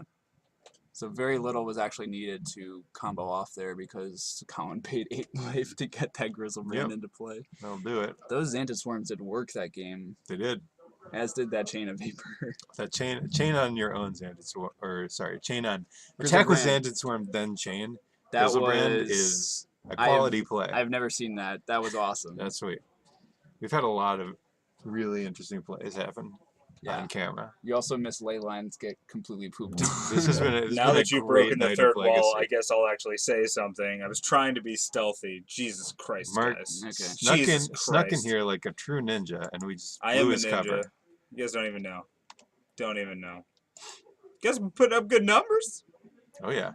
Have they, What? chat? Have they been saying hello to you when you've been saying hello? No. They No, we don't they do that. they were really bad about that, and I was getting on them. So, chat, I I'm need not- you. I need you to raise I'm not doing hell that. for Gregory and Mr. David This is a big. for them not doing This is that. a big time stream. We can't stop to say hello to Yeah, everyone. Oh, big who time stops in. stream? Yeah, we're big Oh time. God, not with the 66 viewers that I saw that we topped out Oh, on. man, That's sick. That's big time. That's super big time. 66,000. That's a lot. Oh my god.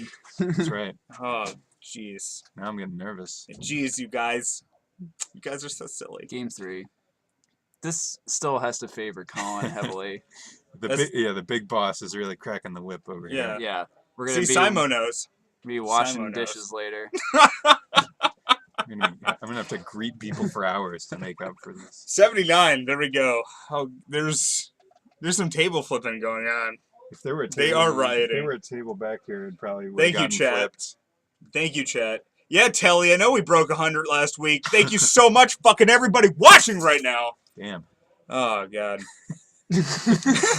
Oh, and I don't know if you saw this. We have a deck tech lined up for after too. Oh, nice. Who we getting We deck got decking? Dragonspeaker Stompy with Yeah, Trevor. Dean. Yeah. He's actually going to help out with the stream, so nice. that's actually really cool. I'm glad that he's doing well, and I mean, I love any sort of prison type decks like that. So, yeah, that'll be really cool. So I'm actually going to shut up and let you guys commentate some more, Okay. and kind of meander around But out there. Definitely yell at us if necessary. Oh, I mean, Let's you keep know, that- I was that going. like, I don't know, I was typing in all caps, much like Sonic Condom was in chat, and it was still going ignored. So, Yeah. and then I knew I had to come back down and just So throw did- my dick on so the did you- on the table. Did and you just say, get hey. to like relax to do anything else tonight, or were you just watching the Oh stream? yeah, the I whole drank a time? lot and okay. sat down, cuddled with my wife, watched Neighbors, which was pretty funny. I like that movie. Jeez, Yeah, so you've had a very productive evening. There wasn't a lot more to it. Every once in a while, if she got up, then I would tune in on you guys and yell at you because Great. Thank you. yeah, it's good. I Alright. agree. See, Calix knows more prison. All right, but on that, seriously, they're getting started, so I'm gonna bow out. You guys have fun. All right. 7 cards Yes, for both boss. players. See if they're keeping. Our assignment is to have fun, and I will follow that assignment. We're getting demoted. I think we've had way too much fun tonight. So there we go. It's a good hand. It's all Two right. Scalds. Is it that Actually, great? It has no. no mana. Yeah, never mind. That's not very good. I It has- completely take it back. The top is okay, but It's kind of garbage, actually. the tendrils is pretty shitty. Got top. Yeah, I would definitely take top. Oh, the hand just got even worse. Yeah, Like, a well, lot it worse. needed top to fix it desperately. Colin down to 18, but life totals probably aren't going to matter too much. I want to see a non-lethal tendrils. He will be yelling in a different room. Yes. Yes. We can. Well, we hope. Hopefully the mic won't pick that up from this room into Hopefully that it room. will, and it will drown us out. Yeah. Entomb. Entomb seems good. What row? I wonder where he's going to get. Don't like where Oh. this is going. Do you like that decision to get Grizzlebrand? Yeah, I think I do, because the thing with Iona is if he has, Chain of Vapor? if he has, we know he has chain, so he could bounce it. If he names blue, Phil could potentially just go off. Yeah, which is Over black it. cards. Yeah, I don't remember exactly what was in his hand, but Yeah. that's something that can happen. Big Grizz seems pretty damn good here. I would imagine that we are seeing a reanimate. There it is. Take an 8. Colin down to 10. Phil just needs to beat him down a little bit with Xantid Swarms. Uka Balto. Mark went out into the main room and is now yelling at players in the tournament instead of at us. Which We I'm pretty sad about. But Yeah, well, we can hear it from here, so it's sort of like he's still with us. all right, we got the chain. Step 1, He's drawing 7. This is hilarious. down to 3. This chain of vapor is awesome against Reanimator. I guess it's Quite not too good. surprising, but now Colin, he's gonna have to like. Colin down to 3. Force of Will. Oh, he's forcing. Okay, so he's gonna go down to 2. Also has a backup force in his hand. He Pitching cannot pitch Grizzlebrand. That would be quite a card. Side note, Colin's at 2. Doesn't Phil have the tendrils in his hand We could see a tendrils. for like 2? Yeah, He just needs to storm once. Yes. Well, and get some mana, of course. Yeah, he had. Oh, he. That's drew, what he didn't really have was mana. He drew an Infernal Tutor for his turn. That is just gross. Yeah. That's such a bad draw. It's so bad. All right. Phil fetching. Good grief. Oh, he's fetched twice in this game, actually. Sorry. Yeah, the drunk volume is coming through the speakers. We can hear you loud and clear. I find it. Oh, all right. Infernal Tutor. Deadpool says the stream isn't loading for me. I would suggest maybe restarting your browser or just refreshing the page. Yeah. Hopefully it's not on our end. Yeah. Doesn't seem to be. Ooh, It's revealing working a for others. Cabal Therapy. All right. Is he? So He's getting another he's Cabal trying Therapy. to rip apart. I mean, he's just trying to get these Infernal Tutors out of his hand, which I can definitely understand. Yeah. So he's going to get the Force. Oh, I guess he's countering it to go to So 1. He's getting forced. I don't know. I might just let that resolve at that point. But all right, Good grief. whatever. I mean, one hit. I guess with if the you have Grizzle another Brand is Force, gonna it's be- worth it. Or no, yeah, it's still worth it because then you'll be back at 8 next turn. Yeah. I think this Grizzlebrand might just end up attacking for the win. That is typically what happens. Although I guess if Colin two of wins, the that is what Forcibles will are happen. out of the deck, That's true. and Daze is not very good. Phil has enough lands.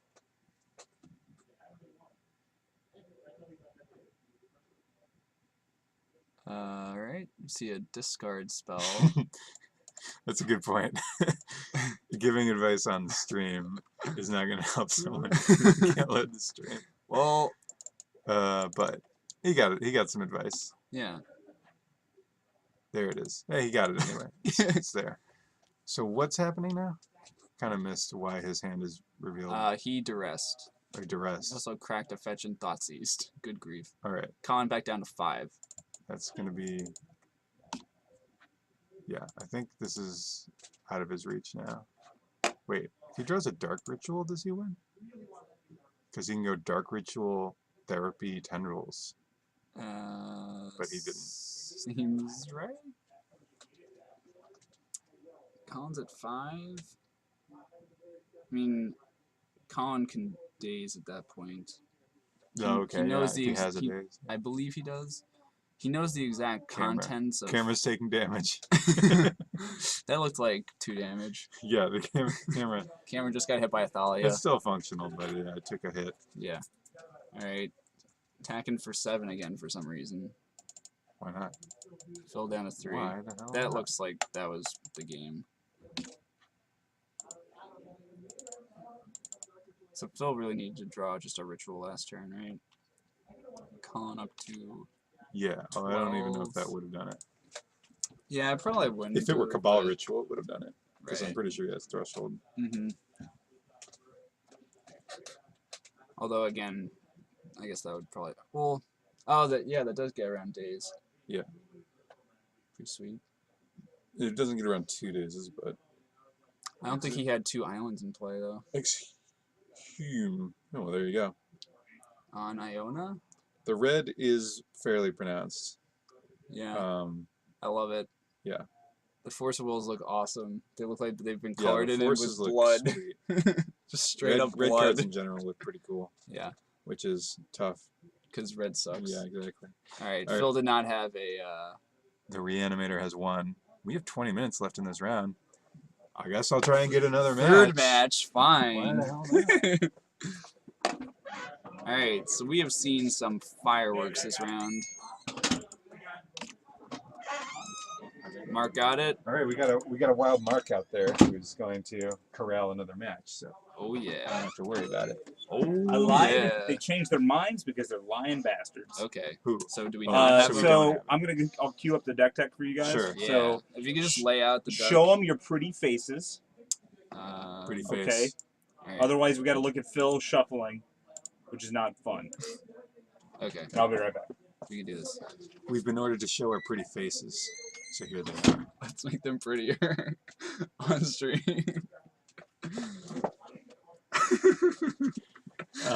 Oh boy. Yeah. Yeah, Weird saturation's what we do. that red. That red's great. I'm a fan. We're queuing up the Deck tech? Yes. For the grand reveal. The deck tech is on the way. How many 5-drop dragons are in that deck, do you think? Between Stormbreath Dragon and... Dragonspeaker? Yeah. We're counting that as a dragon? Yeah. Turns into a dragon. Yeah, that's fair. I'm going to say 7. 7. I don't actually know if that's reasonable. I was going to set the over-under at like, yeah, I guess 6.5. Yeah. So I'll take It's definitely over. 6. I'll take the over barely. Alright. That sounds good.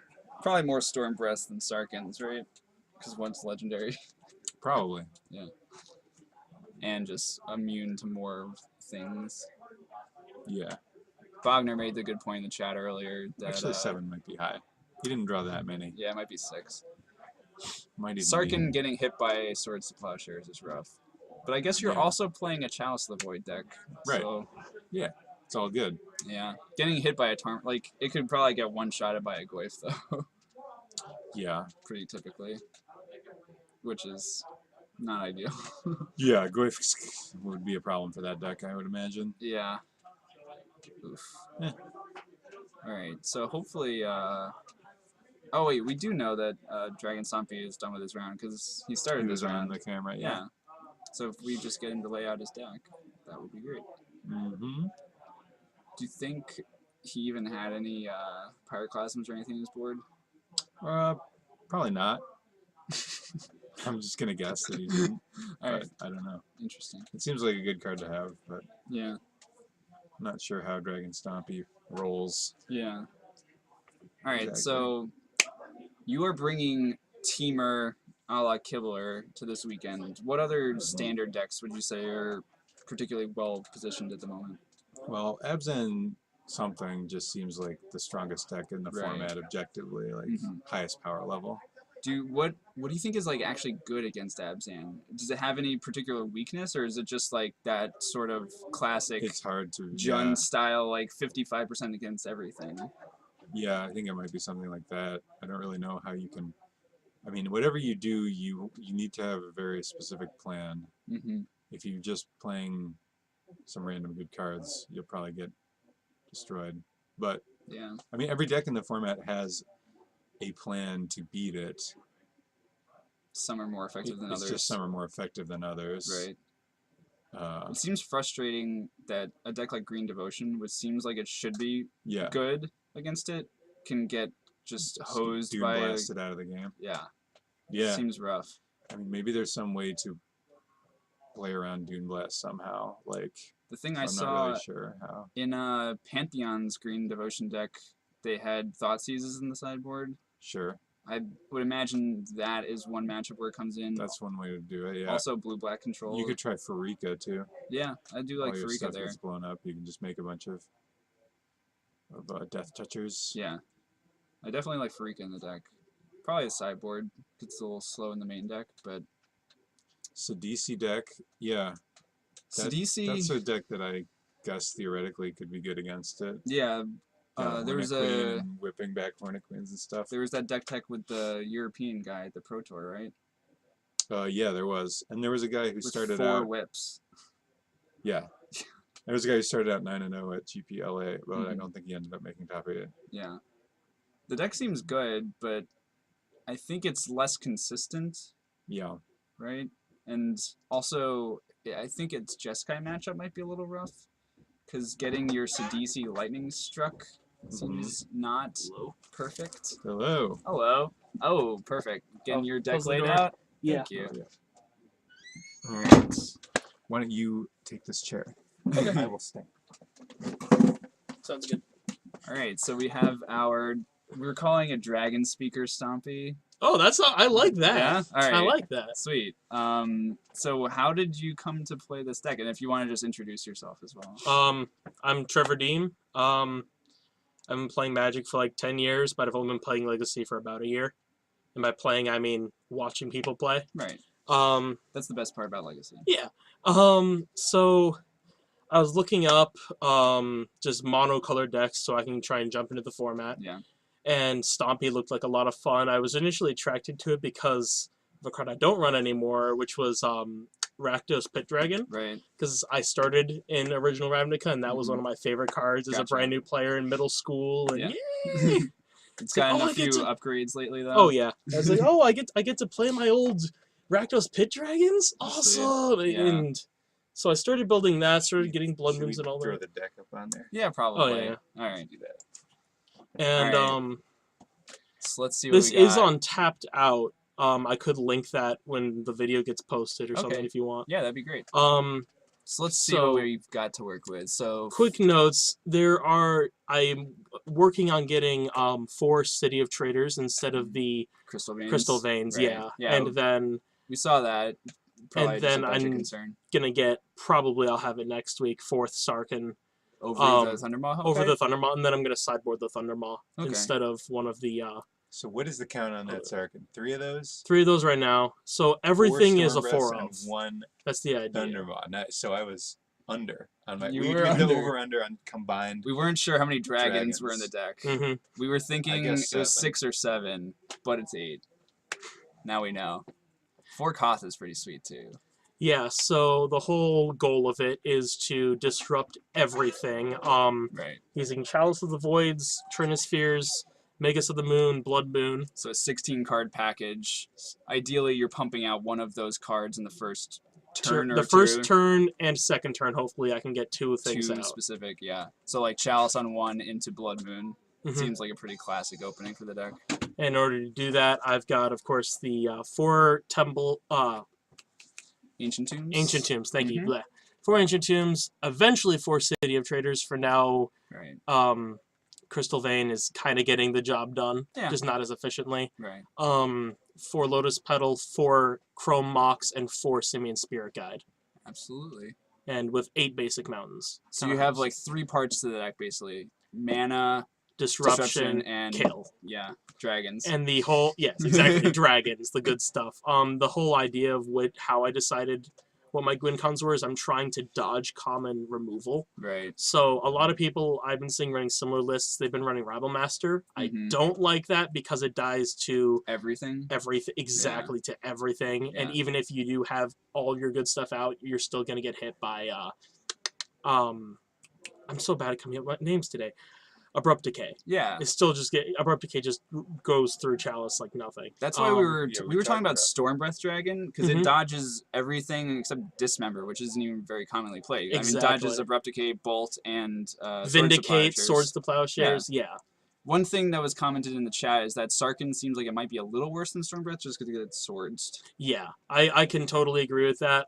It's nice whenever I can get the Chalice for 1. Right. That takes care of that, but it's definitely Stormbreath and Koth are my favorite things to go to. Mm-hmm. Against aggressive decks, I prefer Stormbreath because otherwise they can attack and kill. My Yeah, having Planeswalkers. the Sarkhan attacked by like a Tarmogoyf or something could be awkward. But Mhm. Stormbreath seems like the truth here.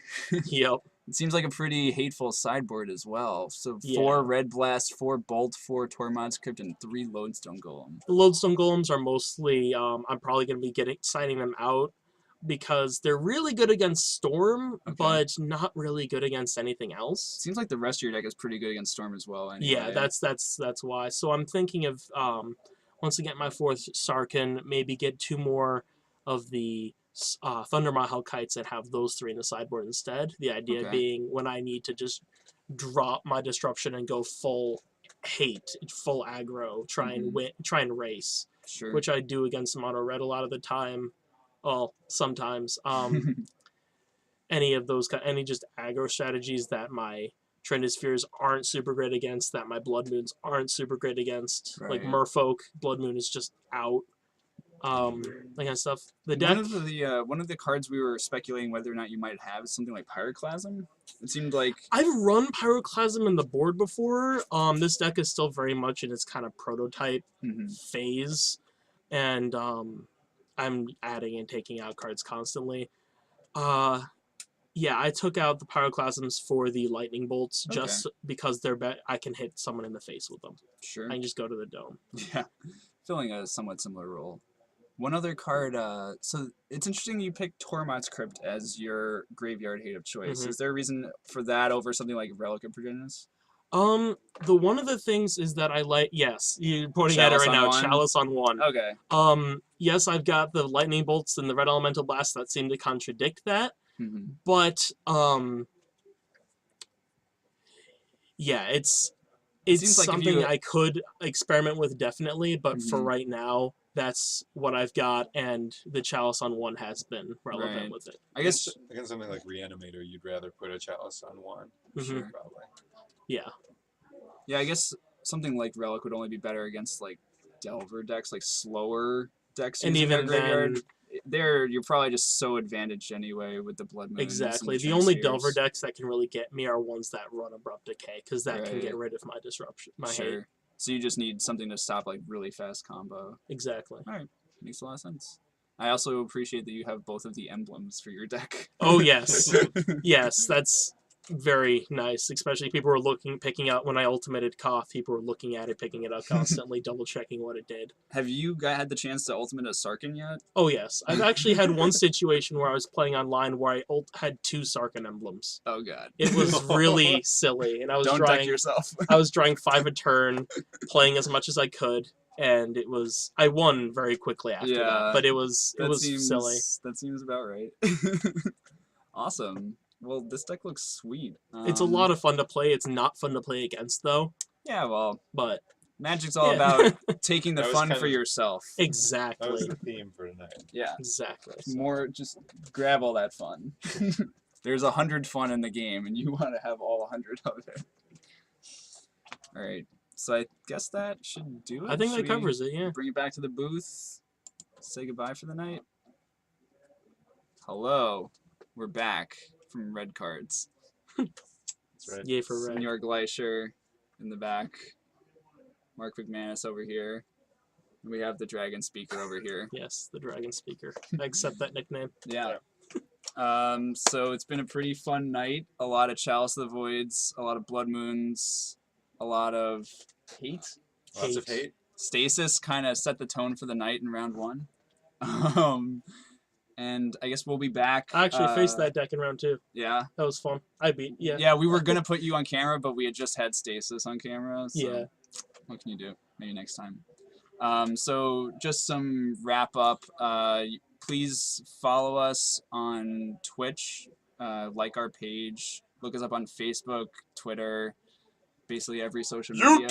YouTube. All right. Yeah. If you saw only part of this stream, you can go on YouTube, just WUBRGxyz, and you can look at all of our previous videos. All of this video should be up in a day or two. And we stream every Monday night from Dice Dojo in Chicago, 7 o'clock. Also Thursday nights from MTG Card Market at 7:30. So we will be Central Time. Central Time. We're in Chicago at Central Time. So we will be back Thursday. It will be Mark McManus in the booth with some other person, some lucky duck. And I guess that's about all we have for the night. So I hope everyone enjoyed. Yep. Thank you so much, guys. Really appreciate everybody turning out watching. Yeah. Okay. All right. We'll see you guys later. Bye, Mark.